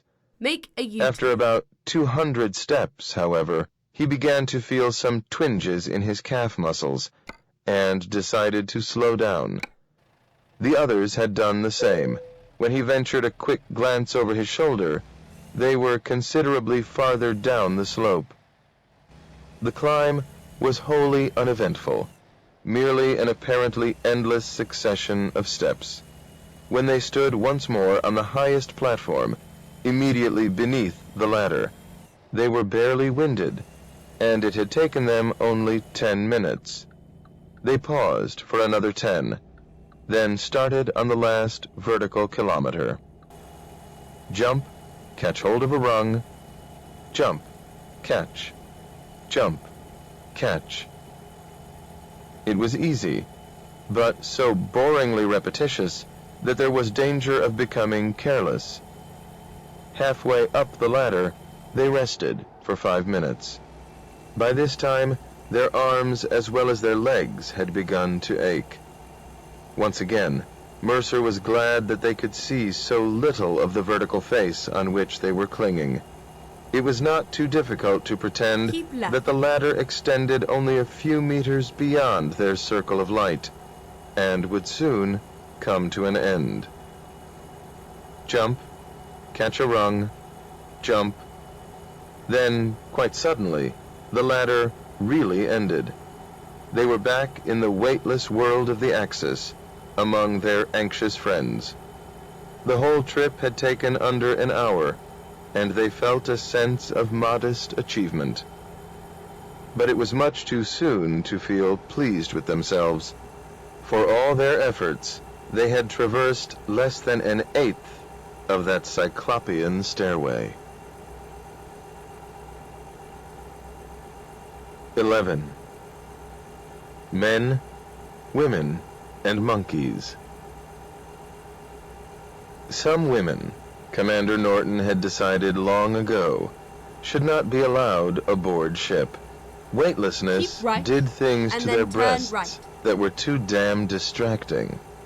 It was bad enough when they were motionless, but when they Turn started right. to move, and sympathetic vibrations set in, it was more than Keep any right. warm-blooded male should be asked to take. He was quite sure that at least one serious space accident had been caused by acute crew distraction after the transit of an unholstered lady officer through the control cabin. He had once mentioned this theory to Surgeon Commander Laura Ernst, without revealing who had inspired his particular train of thought. There was no need. They knew each other much too well. On Earth, years ago, in a moment of mutual loneliness and depression, they had once made love. Probably they would never repeat the experience, but could one ever be quite sure of that? Because so much had changed for both of them. Yet, whenever the well-built surgeon oscillated into the commander's cabin, he felt a fleeting echo of the old passion. She knew that he felt it, and both were happy. "Bill," she began, "I've checked our mountaineers, and here's my verdict. Carl and Joe are in good shape, all indications normal for the work they've done. But Will shows signs of exhaustion and body loss. I won't bother you with the details. I don't believe he's been getting all the exercise he should, and he's not the only one. There's been some cheating in the centrifuge. If there's any more, heads will roll. Please pass the word. Yes, ma'am. But there's some excuse. The men have been working very hard. With their brains and fingers, certainly, but not with their bodies. Not real work in kilogram meters. And that's what we'll be dealing with if we're going to explore Rama. Well, can we? Yes, if we proceed with caution. Carl and I have worked out a very conservative profile, based on the assumption that we can dispense with breathing gear below the second level. Of course, that's an incredible stroke of luck, and changes the whole logistics picture. I still can't get used to the idea of a world with oxygen.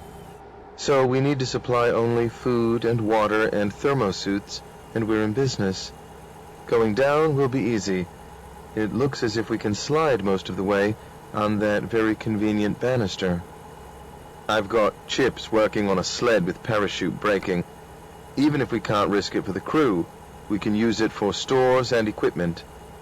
Fine. That should do the trip in 10 minutes. Otherwise, it will take about an hour. Climbing up is harder to estimate. I'd like to allow 6 hours, including 2 one-hour periods. Later, as we get experience and develop some muscles, we may be able to cut this back considerably. What about psychological factors? Hard to assess. In such a novel environment, darkness may be the biggest problem. I'll establish searchlights on the hub. Besides its own lamps, any party down there will always have a beam playing on it. Good. That should be a great help. One other point. Should we play safe and send a party only halfway down the stair and back, or should we go the whole way on the first attempt? If we had plenty of time, I'd be cautious. But time is short, and I can see no danger in going all the way and looking around when we get there. Thanks, Laura. That's all I want to know. I'll get the exec working on the details, and I'll order all hands to the centrifuge. 20 minutes a day at half a G. Will that satisfy you? No. It's 0.6 G down there in Rama, and I want a safety margin. Make it 3/4. Ouch! For 10 minutes, I'll settle for that. Twice a day. Laura, you're a cruel, hard woman, but so be it. I'll break the news just before dinner. That should spoil a few appetites. It was the first time Commander Norton had ever seen Carl Mercer slightly ill at ease. He had spent 15 minutes discussing the logistics problems in his usual competent manner, but something was obviously worrying him. His captain, who had a shrewd idea of what it was, waited patiently until he brought it out. "Skipper," Mercer said, finally, "are you sure you should lead this party? If anything goes wrong, I'm considerably more expendable, and I've been farther inside Rama than anyone else, even if only by 50 meters. Granted, but it's time the commander led his troops, and we've decided that there's no greater risk on this trip than on the last. At the first sign of trouble, I'll be back up that stairway fast enough to qualify for the Lunar Olympics." He waited for any further objections, but none came, though Mercer still looked unhappy. So he took pity on him and added gently, "And I bet Joe will beat me to the top." The big man relaxed, and a slow grin spread across his face. "All the same, Bill, I wish you'd take someone else." "I wanted one man who'd been down before, and we can't both go. As for Herr Dr. Professor Sergeant Myron, Laura says he's still 2 kilos overweight. Even shaving off that mustache didn't help." "Who's your number 3? "I still haven't decided. That depends on Laura." "She wants to go herself." "Who doesn't? But if she turns up at the top of her own fitness list, I'll be very suspicious." As Mercer gathered his papers and launched himself out of the cabin, Norton felt a brief stab of envy. Almost all the crew, about 85% by his minimum estimate, had worked out some sort of emotional accommodation to their lives in space. He had known ships where the captain had done the same, but theirs was not his way. Though discipline aboard Endeavour was based largely on the mutual respect between highly trained and intelligent men and women, the commander needed something more to underline his position. His responsibility was unique and demanded a certain degree of isolation, even from his closest friends. Any liaison could be damaging to morale, for it was almost impossible to avoid charges of favoritism. For this reason, affairs spanning more than 2 degrees of rank were firmly discouraged. But apart from this, the only rule regulating shipboard sex was, so long as you don't do it in the corridors and frighten the simps.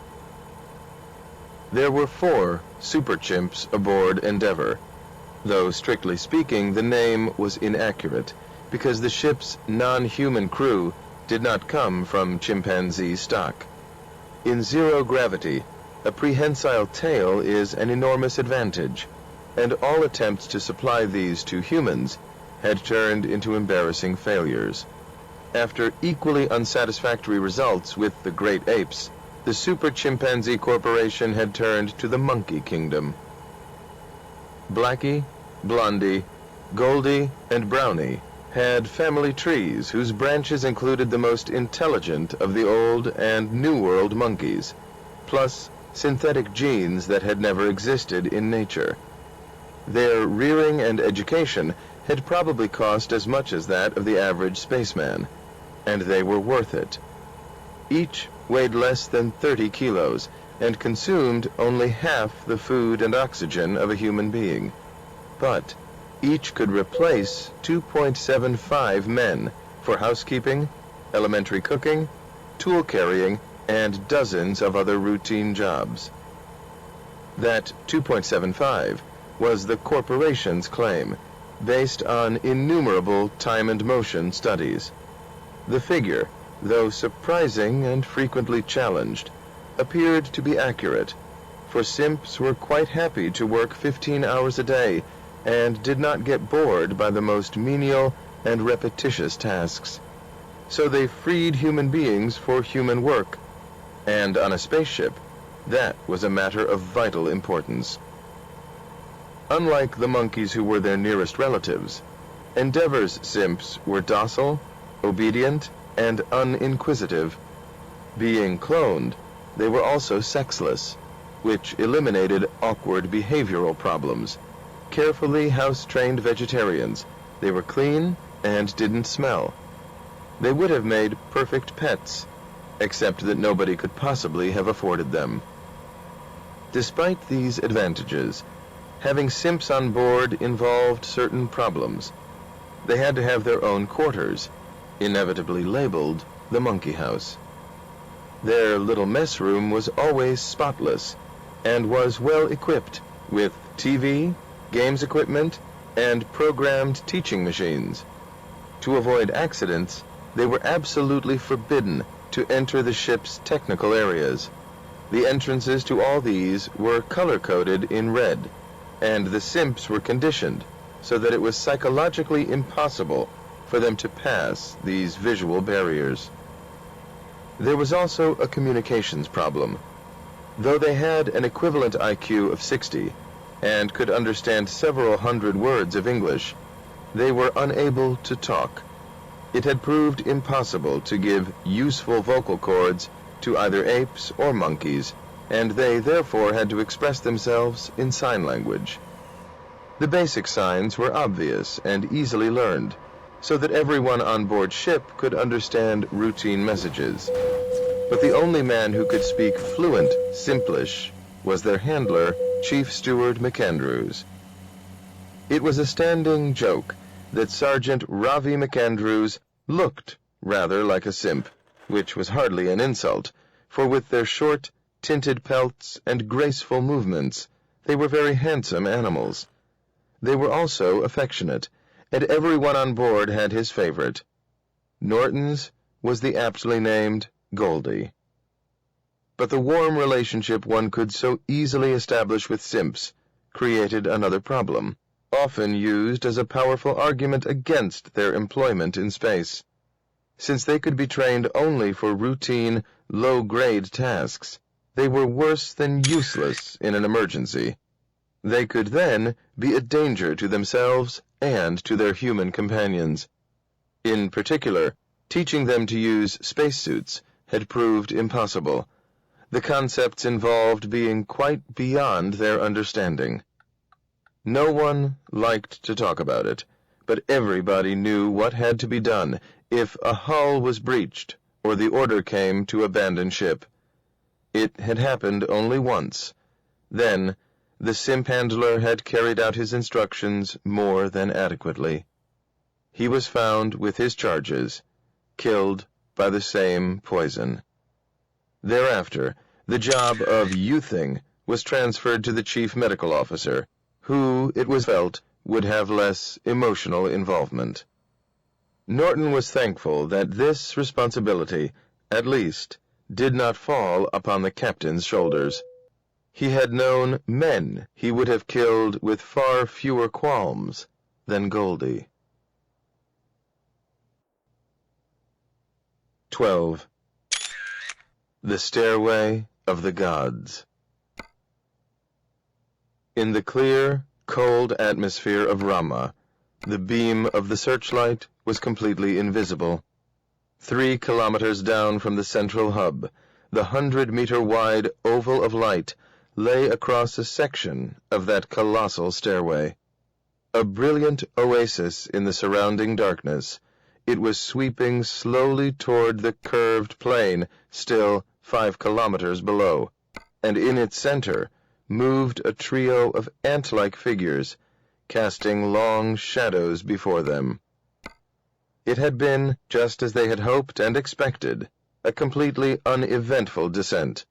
They had paused briefly at the first platform, and Norton had walked a few 100 meters along the narrow, curving ledge before starting the slide down to the second level. Here they had discarded their oxygen gear and reveled in the strange luxury of being able to breathe without mechanical aids. Now they could explore in comfort, freed from the greatest danger that confronts a man in space, and forgetting all worries about suit integrity and oxygen reserve. By the time they had reached the 5th level, and there was only one more section to go, gravity had reached almost half its terrestrial value. Rama's centrifugal spin was at last exerting its real strength. They were surrendering themselves to the implacable force that rules every planet, and that can exert a merciless price for the smallest slip. It was still easy to go downward, but the thought of the return, up those thousands upon thousands of steps, was already beginning to prey upon their minds. The stairway had long ago ceased its vertiginous downward plunge and was now flattening out toward the horizontal. The gradient was now only about 1 in 5. At the beginning, it had been 5 in 1. Normal walking was now both physically and psychologically acceptable. Only the lowered gravity reminded them that they were not descending some great stairway on Earth. Norton had once visited the ruins of an Aztec temple, and the feelings he had then experienced now came echoing back to him, amplified 100 times. Here was the same sense of awe and mystery, and the sadness of the irrevocably vanished past. Yet the scale here was so much greater, both in time and in space, that the mind was unable to do it justice. After a while, it ceased to respond. Norton wondered if, sooner or later, he would take even Rama for granted. And there was another respect in which the parallel with terrestrial ruins failed completely. Rama was hundreds of times older than any structure that had survived on Earth, even the Great Pyramid. But everything looked absolutely new. There was no sign of wear and tear. Norton had puzzled over this a good deal, and had arrived at a tentative explanation. Everything that they had so far examined was part of an emergency backup system, seldom put to actual use.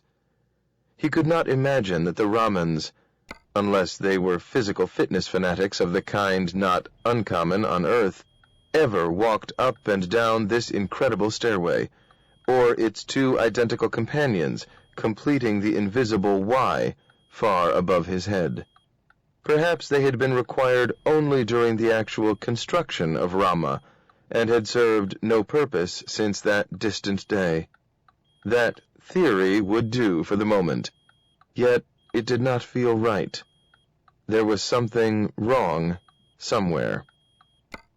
They did not slide for the last kilometer, but went down the steps two at a time in long, gentle strides. This way, Norton decided, they would give more exercise to muscles that would soon have to be used. And so the end of the stairway came upon them almost unawares.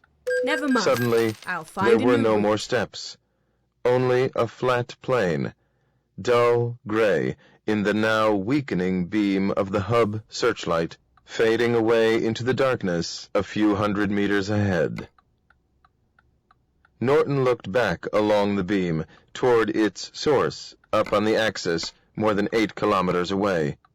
He knew that Mercer would be watching through the telescope, so he waved to him cheerfully. "Captain here," he reported over the radio. "Everyone in fine shape, no problems. Proceeding as planned." "Good," replied Mercer. "We'll be watching." There was a brief silence. Then a new voice cut in. "This is the exec on board ship. Really, Skipper, this isn't good enough. You know the news services have been screaming at us for the last week. I don't expect deathless prose, but can't you do better than that?" "I'll try," Norton said, chuckling. "But remember, there's nothing to see yet. It's like, well, being on a huge, darkened stage with a single spotlight. The first few hundred steps of the stairway rise out of it until they disappear into the darkness overhead. What we can see of the plane looks perfectly flat. The curvature's too small to be visible over this limited area, and that's about it. Like to give any impressions? Well, it's still very cold, below freezing, and we're glad of our thermostats. And quiet, of course. Quieter than anything I've ever known on Earth, or in space, where there's always some background noise. Here, every sound is swallowed up. The space around us is so enormous that there aren't any echoes. It's weird, but I hope we'll get used to it. Thanks, Skipper. Anyone else? Joe? Boris?" Joe Calvert, never at a loss for words, was happy to oblige.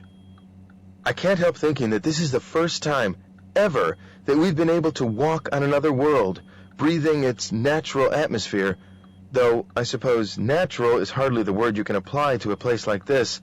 Still, Rama must resemble the world of its builders. Our own spaceships are all miniature Earths. 2 examples are damned poor statistics, but does this mean that all intelligent life forms are oxygen eaters? What we've seen of their work suggests that the Ramans were humanoid, though perhaps about 50% taller than we are.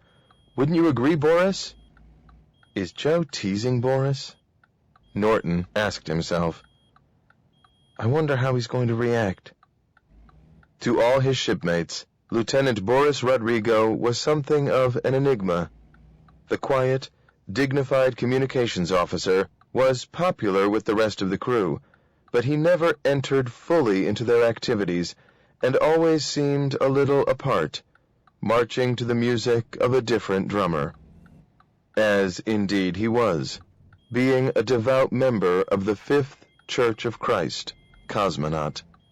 Norton had never been able to discover what had happened to the earlier four, and he was equally in the dark about the church's rituals and ceremonies. But the main tenet of its faith was well known. Its members believed that Jesus Christ was a visitor from space, and an entire theology had been constructed on that assumption. It was perhaps not surprising that an unusually high proportion of the church's devotees worked in space in some capacity or other. Invariably, they were efficient, conscientious, and absolutely reliable. They were universally respected and even liked, especially since they made no attempt to convert others. Yet there was also something slightly spooky about them. Norton could never understand how men with advanced scientific and technical training could possibly believe some of the things he had heard Cosmo-Christers state as incontrovertible fact.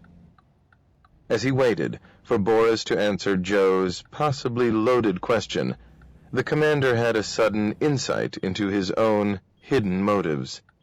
He had chosen Rodrigo because he was physically fit, technically qualified, and completely dependable. At the same time, he wondered if some part of his mind had not selected the lieutenant out of an almost mischievous curiosity. How would a man with such religious beliefs react to the awesome reality of Rama? Suppose he encountered something that confounded his theology, or, for that matter, confirmed it. But Rodrigo, with his usual caution, refused to be drawn. They were certainly oxygen breathers, and they could be humanoid. But let's wait and see. With any luck, we should discover what they were like. There may be pictures, statues, perhaps even bodies over in those towns, if they are towns. And the nearest is only 8 kilometers away, said Calvert hopefully. Yes, thought Norton, but it's also 8 kilometers back, and then there's that overwhelming stairway to climb again. Can we take the risk? A quick sortie to the town they had named Paris had been among the first of his contingency plans, and now he had to make his decision. They had ample food and water for a stay of 24 hours. They would always be in full view of the backup team on the hub, and any kind of accident seemed virtually impossible on this smooth, gently curving metal plane. The only foreseeable danger was exhaustion. When they got to Paris, which they could do easily enough, could they do more than take a few photographs and perhaps collect some small artifacts before they had to return? But even such a brief foray would be worth it. There was so little time as Rama hurtled sunward toward a perihelion too dangerous for Endeavor to match. In any case, part of the decision was not his to make. Up in the ship, Dr. Ernst would be watching the outputs of the biotelemetering sensors attached to his body. If she turned thumbs down, that would be that. Laura, what do you think? Take 30 minutes rest and a 500-calorie energy module. Then you can start. Keep right, and then continue Thanks, straight Doc, interjected Calvert. Go Now I straight can die happy. I always wanted to see Paris. Montmartre, here we come. 13. The Plain of Rama. After those interminable stairs, it was a strange luxury to walk once more on a horizontal surface. Directly ahead, the ground was indeed completely flat. To right and left, at the limits of Keep the right, floodlit area, and then turn right. the rising curve could just be detected. They Turn might have been right. walking along a very wide, shallow valley. It was quite impossible to believe that they were really crawling along the inside of a huge cylinder, and that beyond this little oasis of light, the land rose up to meet, no, to become the sky. Keep left, and then Though they turn all left. felt a sense of confidence and subdued excitement, after a while, the almost Turn palpable left. silence of Rama began to weigh heavily upon them. Every footstep, every word, vanished instantly into the unreverberant void. After they had gone little more than half a kilometer, Joe Calvert could stand it no longer. Among his minor accomplishments was a talent now rare, though many thought not rare enough, the art of whistling. With or without encouragement, he could reproduce the themes from most of the movies of the last 200 years. He started appropriately with, "Hi-ho, it's off to work we go," found that he couldn't stay down comfortably in the bass with Disney's Marching Dwarfs, and switched quickly to the River Kwai song. Then he progressed, more or less chronologically, through half a dozen epics, culminating with the theme from Sid Craftsman's famous late 20th century Napoleon. It was a good try, but it didn't work, even as a morale builder.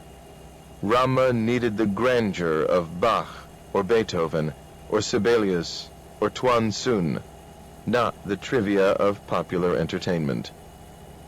Norton was on the point of suggesting that Joe save his breath for later exertions when the young officer realized the inappropriateness of his efforts. Thereafter, apart from an occasional consultation with the ship, they marched on in silence. Rama had won this round. On this initial traverse, Norton had allowed for one detour.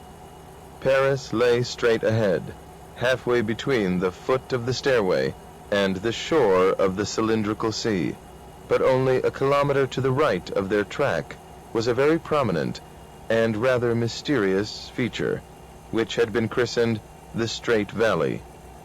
It was a long groove or trench, 40 meters deep and 100 wide, with gently sloping sides. It had been provisionally identified as an irrigation ditch or canal. Like the stairway, it had two similar counterparts, equally spaced on the curve of Rama. The three valleys were almost 10 kilometers long, and they stopped abruptly just before they reached the sea, which was strange if they were intended to carry water. And on the other side of the sea, the pattern was repeated. 3 more 10-kilometer trenches continued on to the region of the South Pole. They reached the near end of the Straight Valley after only 15 minutes comfortable walking, and stood for a while, staring thoughtfully into its depths. The perfectly smooth walls sloped down at an angle of 60 degrees.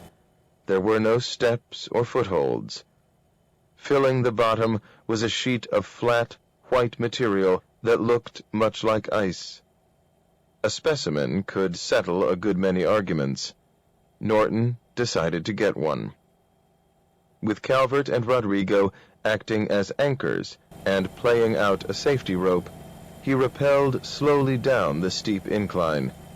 When he reached the bottom, he fully expected to find the familiar, slippery feel of ice underfoot, but he was mistaken. The friction was too great. His footing was secure. This material was some kind of glass or transparent crystal.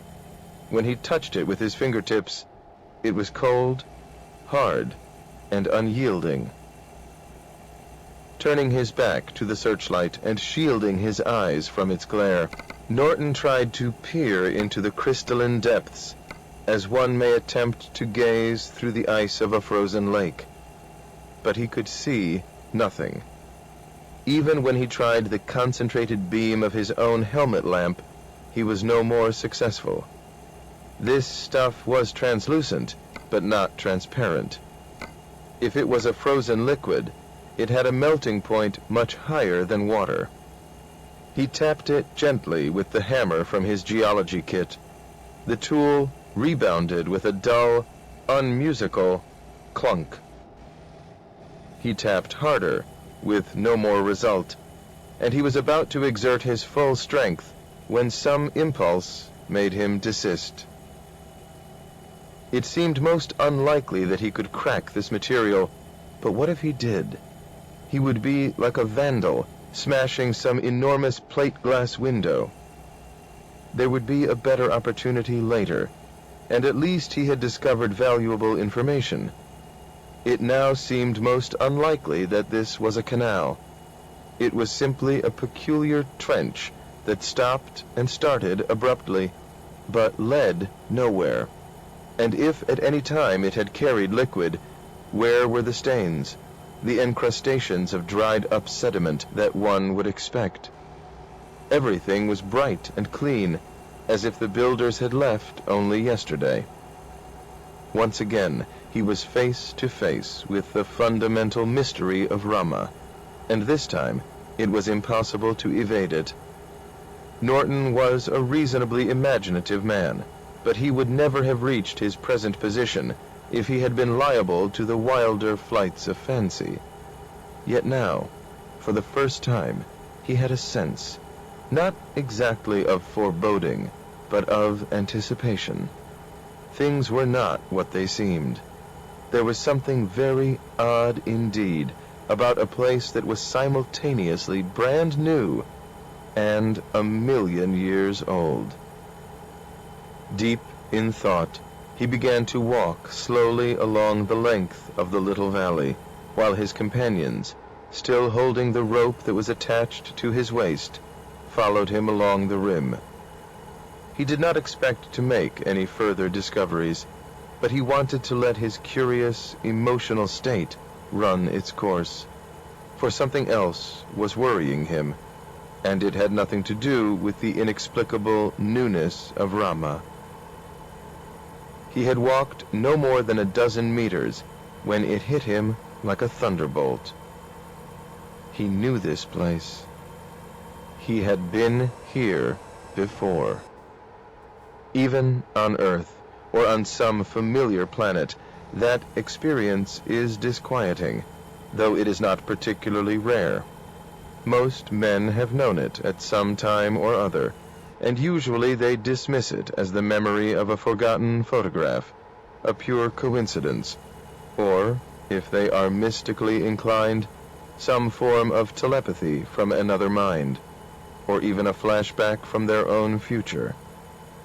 But to recognize a spot that no other human being can possibly have seen, that is quite shocking. For several seconds, Norton stood rooted to the smooth, crystalline surface on which he had been walking, trying to straighten out his feelings. His well-ordered universe had been turned upside down, and he had a dizzying glimpse of those mysteries at the edge of existence that he had successfully ignored for most of his life. Then, to his immense relief, common sense came to the rescue. The disturbing sensation of déjà vu faded out, to be replaced by a real and identifiable memory from his youth. It was true. He had once stood between such steeply sloping walls, watching them drive into the distance until they seemed to converge at a point indefinitely far ahead. But they had been covered with neatly trimmed grass, and underfoot had been broken stone, not smooth crystal.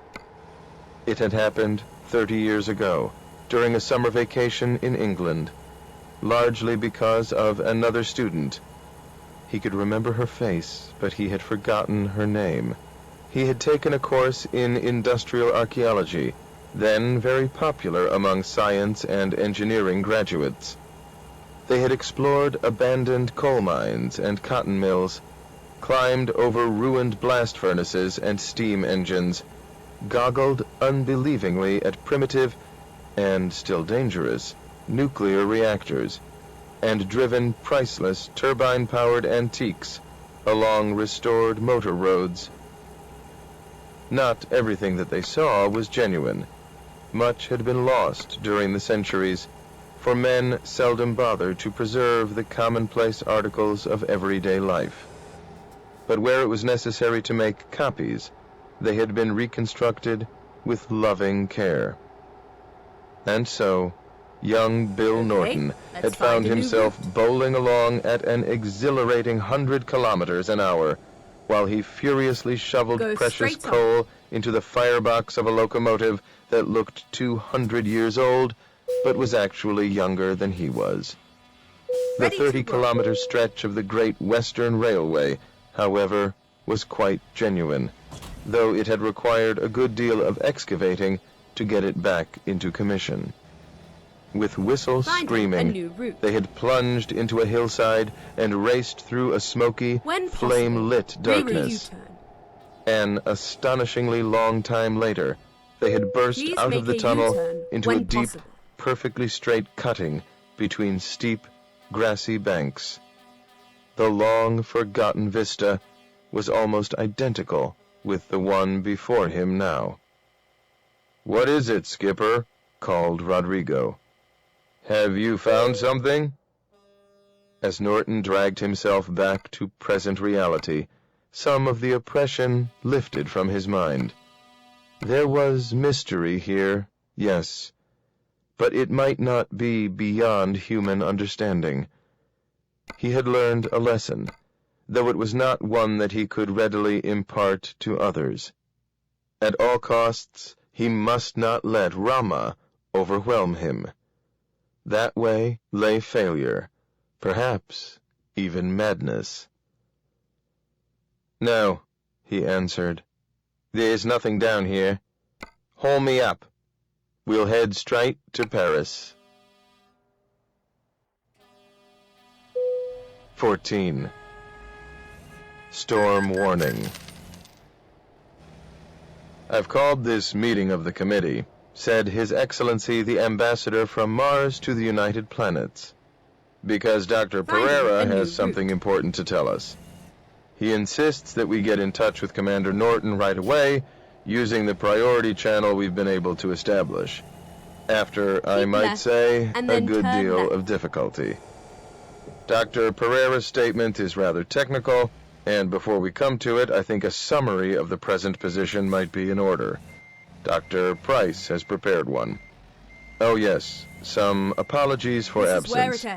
Sir Louis Sands has had to leave for Earth for a conference he's chairing, and Dr. Taylor asked to be excused." He was rather pleased about that last absence. The anthropologist had rapidly lost interest in Rama when it became obvious that it would present little scope for him. Like many others, he had been bitterly disappointed to learn that the mobile worldlet was dead. Now there would be no opportunity for sensational books and viddies about Raman rituals and behavioral patterns. Others might dig up skeletons and classify artifacts, but that sort of thing did not appeal to Conrad Taylor. Perhaps the only discovery that would bring him back in a hurry would be some highly explicit works of art, like the notorious frescoes of Thera and Pompeii. Thelma Price took exactly the opposite point of view. She preferred excavations and ruins uncluttered by inhabitants who might interfere with dispassionate scientific studies. The bed of the Mediterranean had been ideal, at least until the city planners and landscape artists had started getting in the way. And Rama would have been perfect, except for the maddening detail that it was 100 million kilometers away, and she would never be able to visit it in person. "As you all know," she began, "Commander Norton has completed one traverse of almost 30 kilometers without encountering any problems. He explored the curious trench shown on your maps as the Strait Valley. Its purpose is still quite unknown, but it is clearly important, because it runs the full length of Rama, except for the break at the cylindrical sea, and there are two identical structures 120 degrees apart on the circumference of the world. Next, the party turned left, or east if we adopt the North Pole Convention, until they reached Paris. As you'll see from this photograph, taken by a telescopic camera at the hub, it is a group of several hundred buildings, with wide streets between them. Now, these photographs were taken by Commander Norton's group when they reached the site. If Paris is a city, it is a most peculiar one. Note that none of the buildings have windows or even doors. They are all plain, rectangular structures, and identical 35 meters high, and they appear to have been extruded from the ground. There are no seams or joints. Look at this close-up of the base of a wall. There's a smooth transition into the ground. My own feeling is that this place is not a residential area, but a storage or supply depot. In support of that theory, look at this photo. These narrow slots or grooves, about 5 centimeters wide, run along all the streets, and there is one leading to every building, going straight into the wall. There is a striking resemblance to the streetcar tracks of the early 20th century. They are obviously part of some transport system. We've never considered it necessary to have public transport direct to every house. It would be economically absurd. People can always walk a few hundred meters. But if these buildings are being used for the storage of heavy materials, it would make sense. "May I ask a question?" said the ambassador from Earth. Of course, Sir Robert. Commander Norton couldn't get into a single building. No. When you listen to his report, you can tell he was quite frustrated. At one time, he decided that the buildings could be entered only from underground. Then he discovered the grooves of the transport system and changed his mind. Did he try to break in? There was no way he could, without explosives or heavy tools. And he doesn't want to do that until all other approaches have failed. I have it, Dennis Solomons suddenly interjected. Cocooning. I beg your pardon? It's a technique developed a couple of 100 years ago, continued the science historian. Another name for it is mothballing. When you have something you want to preserve, you seal it inside a plastic envelope and then pump in an inert gas. The original use was to protect military equipment between wars. It was once applied to whole ships. It's still widely used in museums that are short of storage space. No one knows what's inside some of the 100-year-old cocoons in the Smithsonian basement.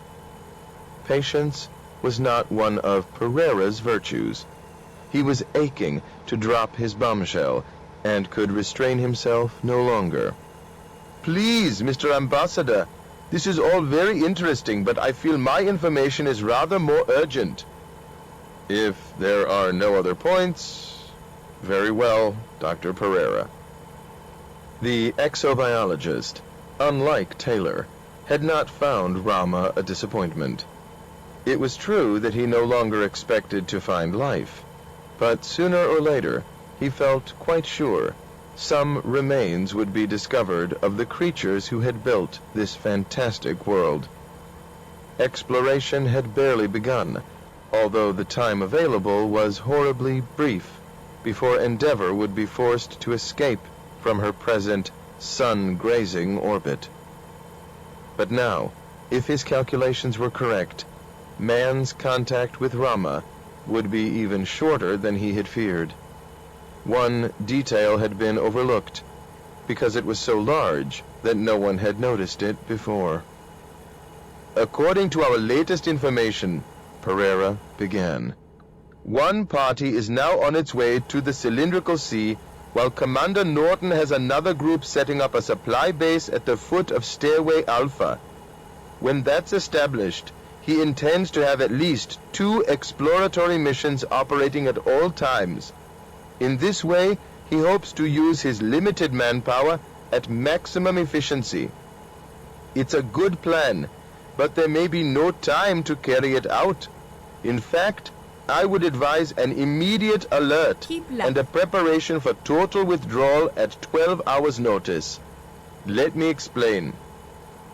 It is surprising how few people have commented on a rather obvious anomaly about Rama. It is now well inside the orbit of Venus, yet the interior is still frozen, and the temperature of an object in direct sunlight at this point is about 500 degrees. The reason, of course, is that Rama has not had time to warm up. It must have cooled down to near absolute zero, 270 degrees below, while it was in interstellar space. Now, as it approaches the sun, the outer hull is already almost as hot as molten lead. But the inside will stay cold until the heat works its way through that kilometer of rock. There's some kind of fancy dessert with a hot exterior and ice cream in the middle. I don't remember what it's called. Baked Alaska. Keep left. It's a favorite at UP banquets, unfortunately. Thank you, Sir Robert. That's the situation in Rama at the moment, but it won't last.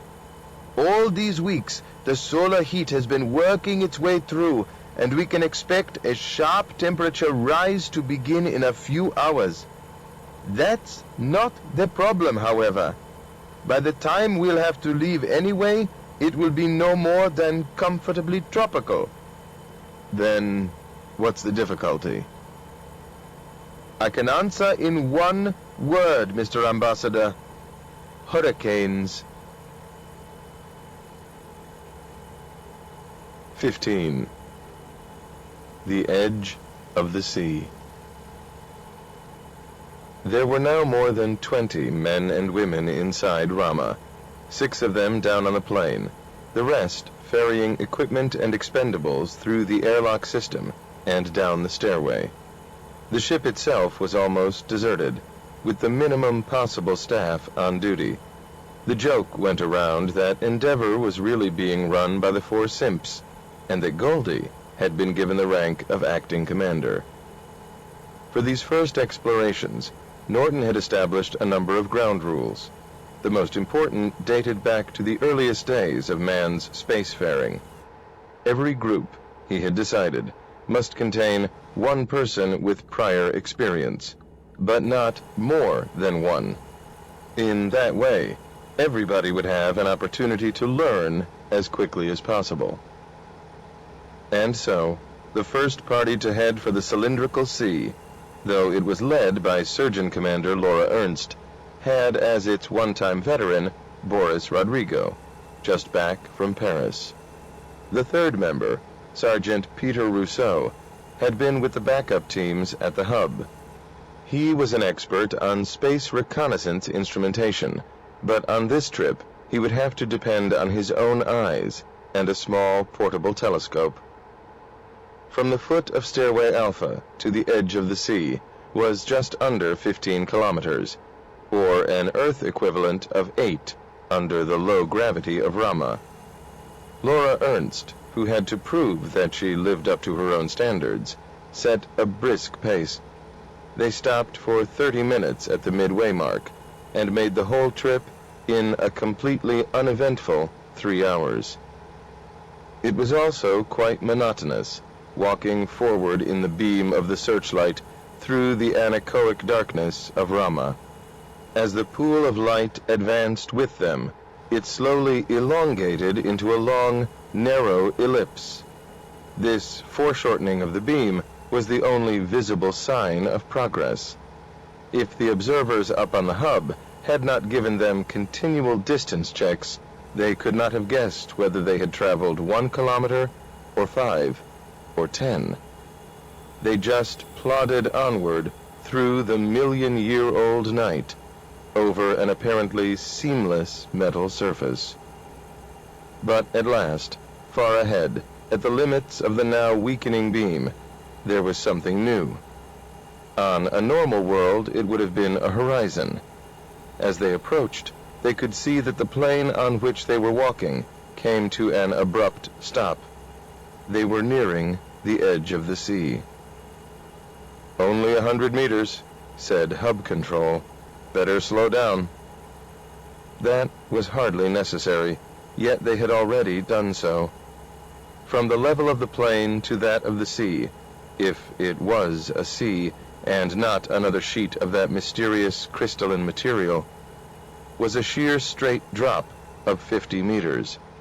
Although Norton had impressed upon everyone the danger of taking anything for granted in Rama, few doubted that the sea was really made of ice. But for what conceivable reason was the cliff on the southern shore 500 meters high, instead of the 50 here? It was as if they were approaching the edge of the world. Their oval of light, cut off abruptly ahead of them, became shorter and shorter. But far out on the curved screen of the sea, their monstrous foreshortened shadows had appeared, magnifying and exaggerating every movement. Those shadows had been their companions every step of the way as they marched down the beam, but now that they were broken at the edge of the cliff, they no longer seemed part of them. They might have been creatures of the cylindrical sea, waiting to deal with any intruders into their domain. Because they were now standing on the edge of a 50-meter cliff, it was possible for the first time to appreciate the curvature of Rama. But no one had ever seen a frozen lake bent upward into a cylindrical surface. That was distinctly unsettling, and the eye did its best to find some other interpretation. It seemed to Dr. Ernst, who had once made a study of visual illusions, that half the time she was really looking at a horizontally curving bay, not a surface that soared up into the sky. It required a deliberate effort of will to accept the fantastic truth. Only in the line directly ahead, parallel to the axis of Rama, was normality preserved. In this direction alone was there agreement between vision and logic. Here, for the next few kilometers at least, Rama looked flat, and was flat. And out there, beyond their distorted shadows and the outer limit of the beam, lay the island that dominated the cylindrical sea. "Hub control," Dr. Ernst radioed. "Please aim your beam at New York." The night of Rama fell suddenly upon them as the oval of light went sliding out to sea. Conscious of the now invisible cliff at their feet, they all stepped back a few meters. Then, as if by some magical stage transformation, the towers of New York sprang into view. The resemblance to old-time Manhattan was only superficial. This star-born echo of Earth's past possessed its own unique identity. The more Dr. Ernst stared at it, the more certain she became that it was not a city at all. The real New York, like all of man's habitations, had never been finished. Still less had it been designed. This place, however, had an overall symmetry and pattern, though one so complex that it eluded the mind.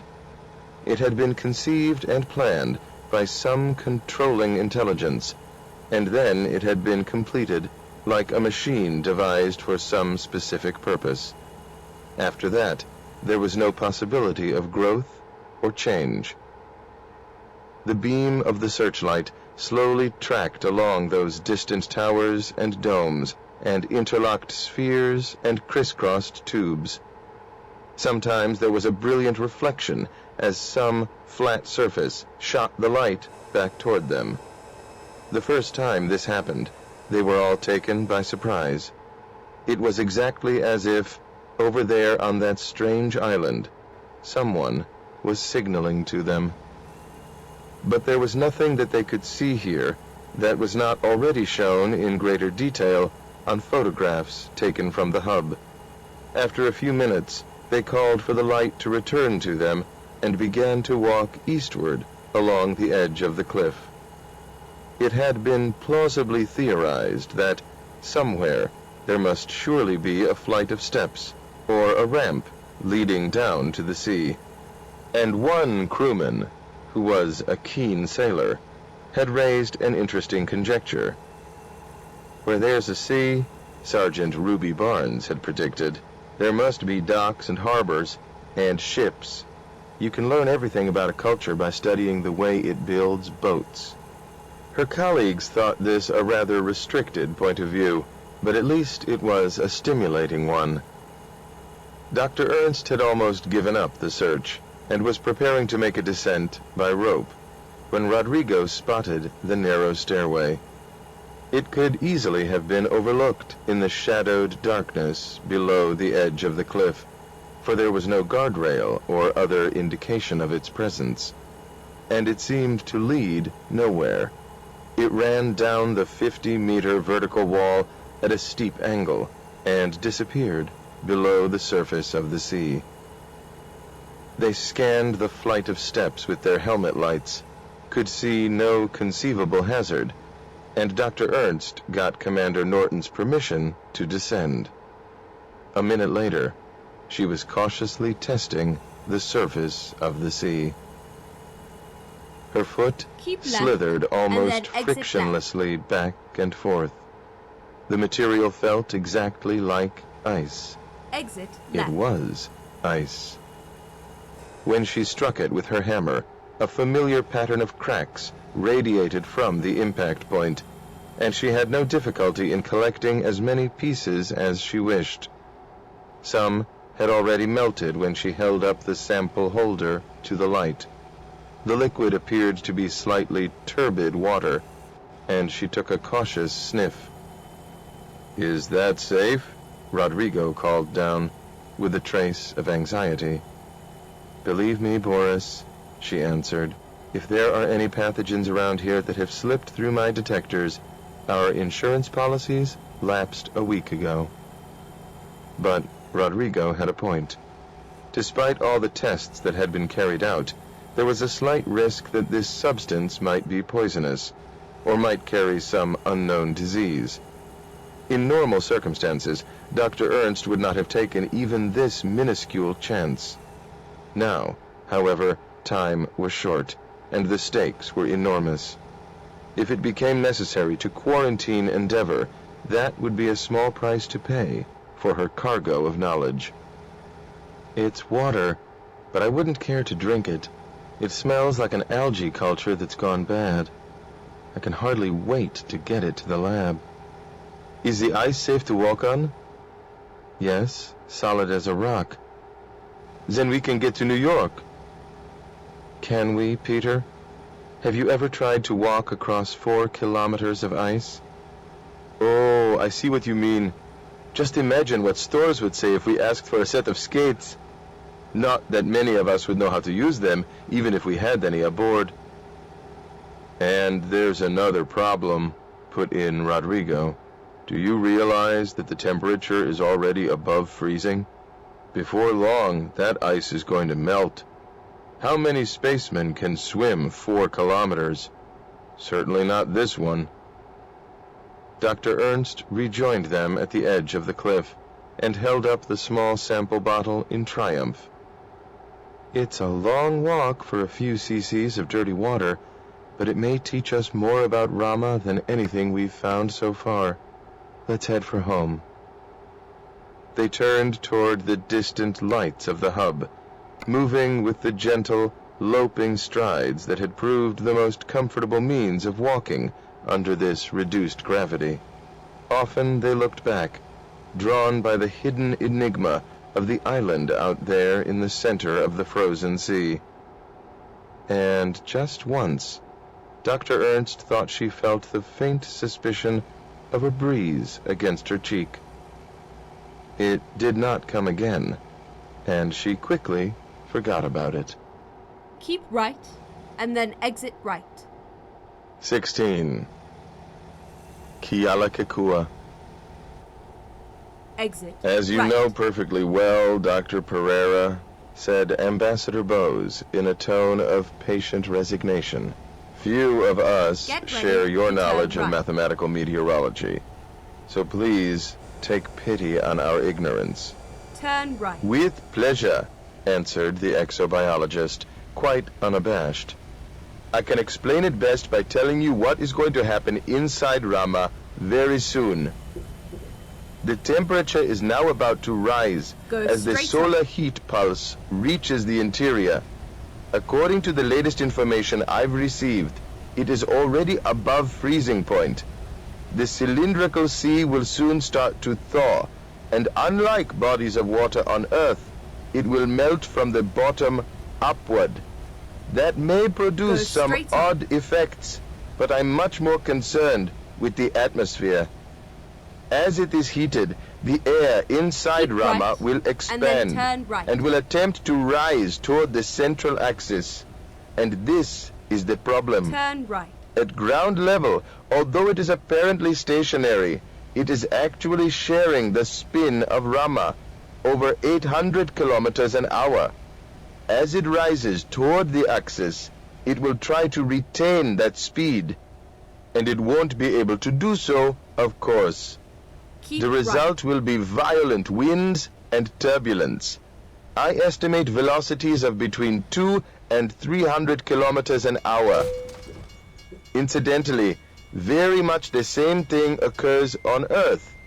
The heated air at the equator, which shares the Earth's 1600 kilometer an hour spin, runs into the same problem when it rises and flows north and south. Ah, the trade winds. I remember that from my geography lessons. Exactly, Sir Robert. Rama will have trade winds with a vengeance. I believe they'll last only a few hours, and then some kind of equilibrium will be restored. Meanwhile, I should advise Commander Norton to evacuate as soon as possible. Here is the message I propose sending. With a little imagination, Norton told himself, he could pretend that this was an improvised night camp at the foot of some mountain in a remote region of Asia or America.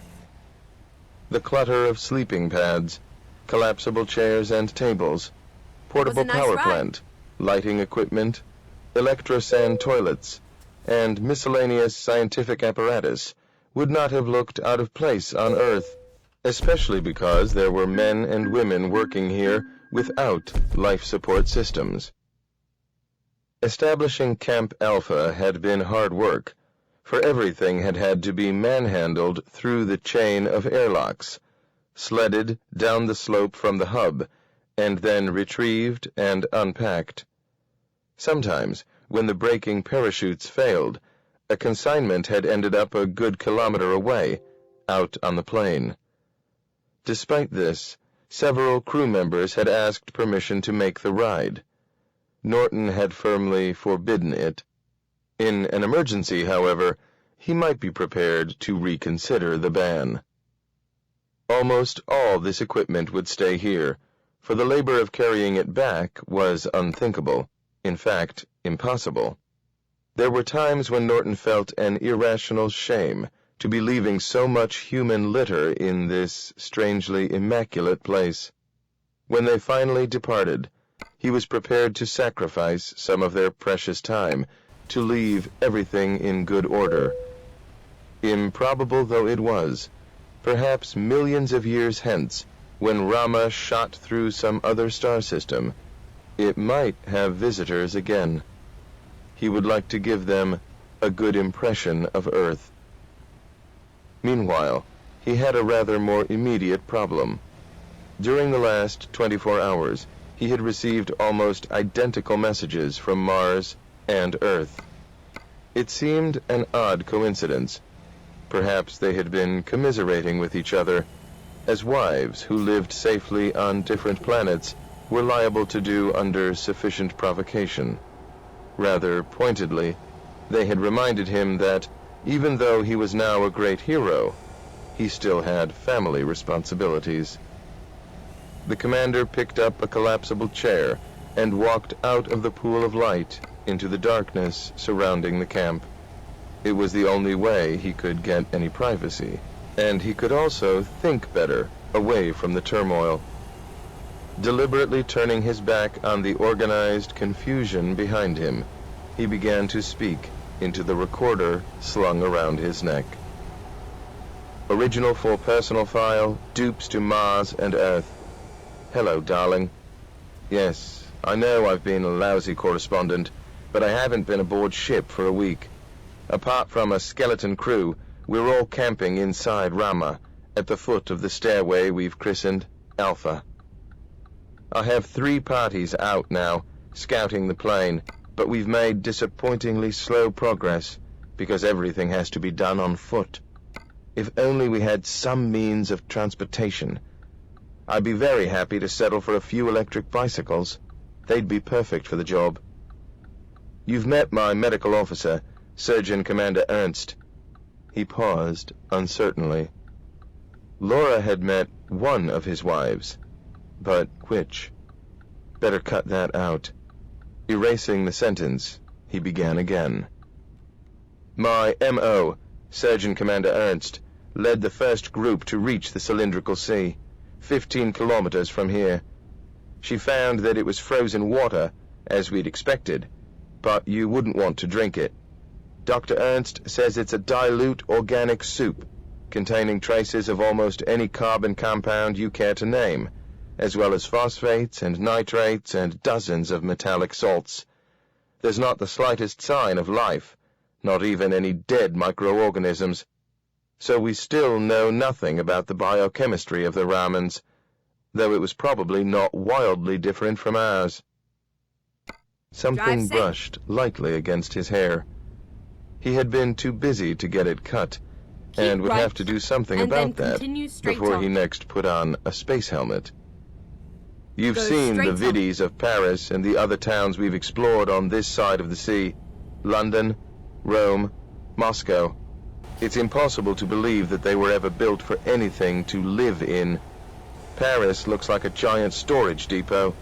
London is a collection of cylinders linked together by pipes, connected to what are obviously pumping stations.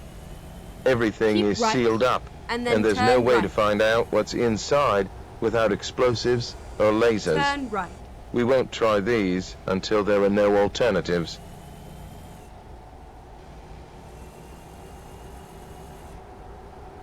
Keep left, and then turn left.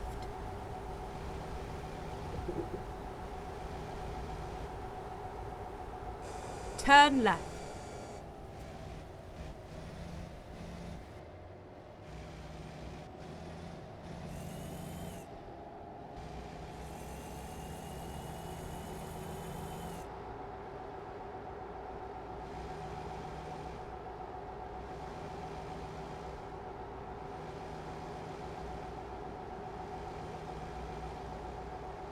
Go straight on.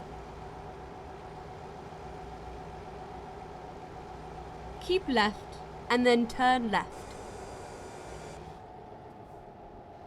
Turn left.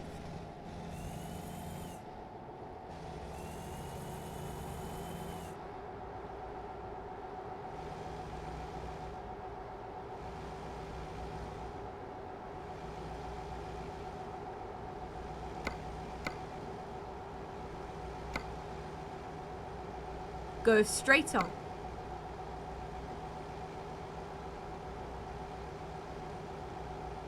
Keep left.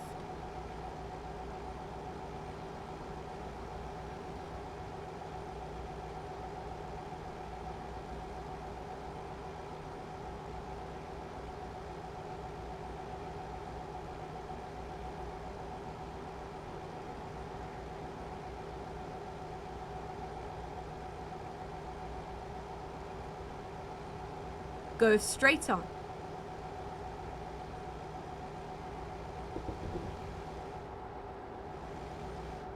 Keep right, and then turn right.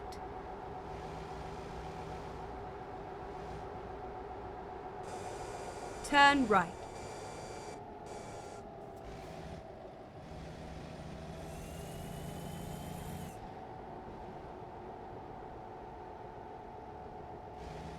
Finally, we are here.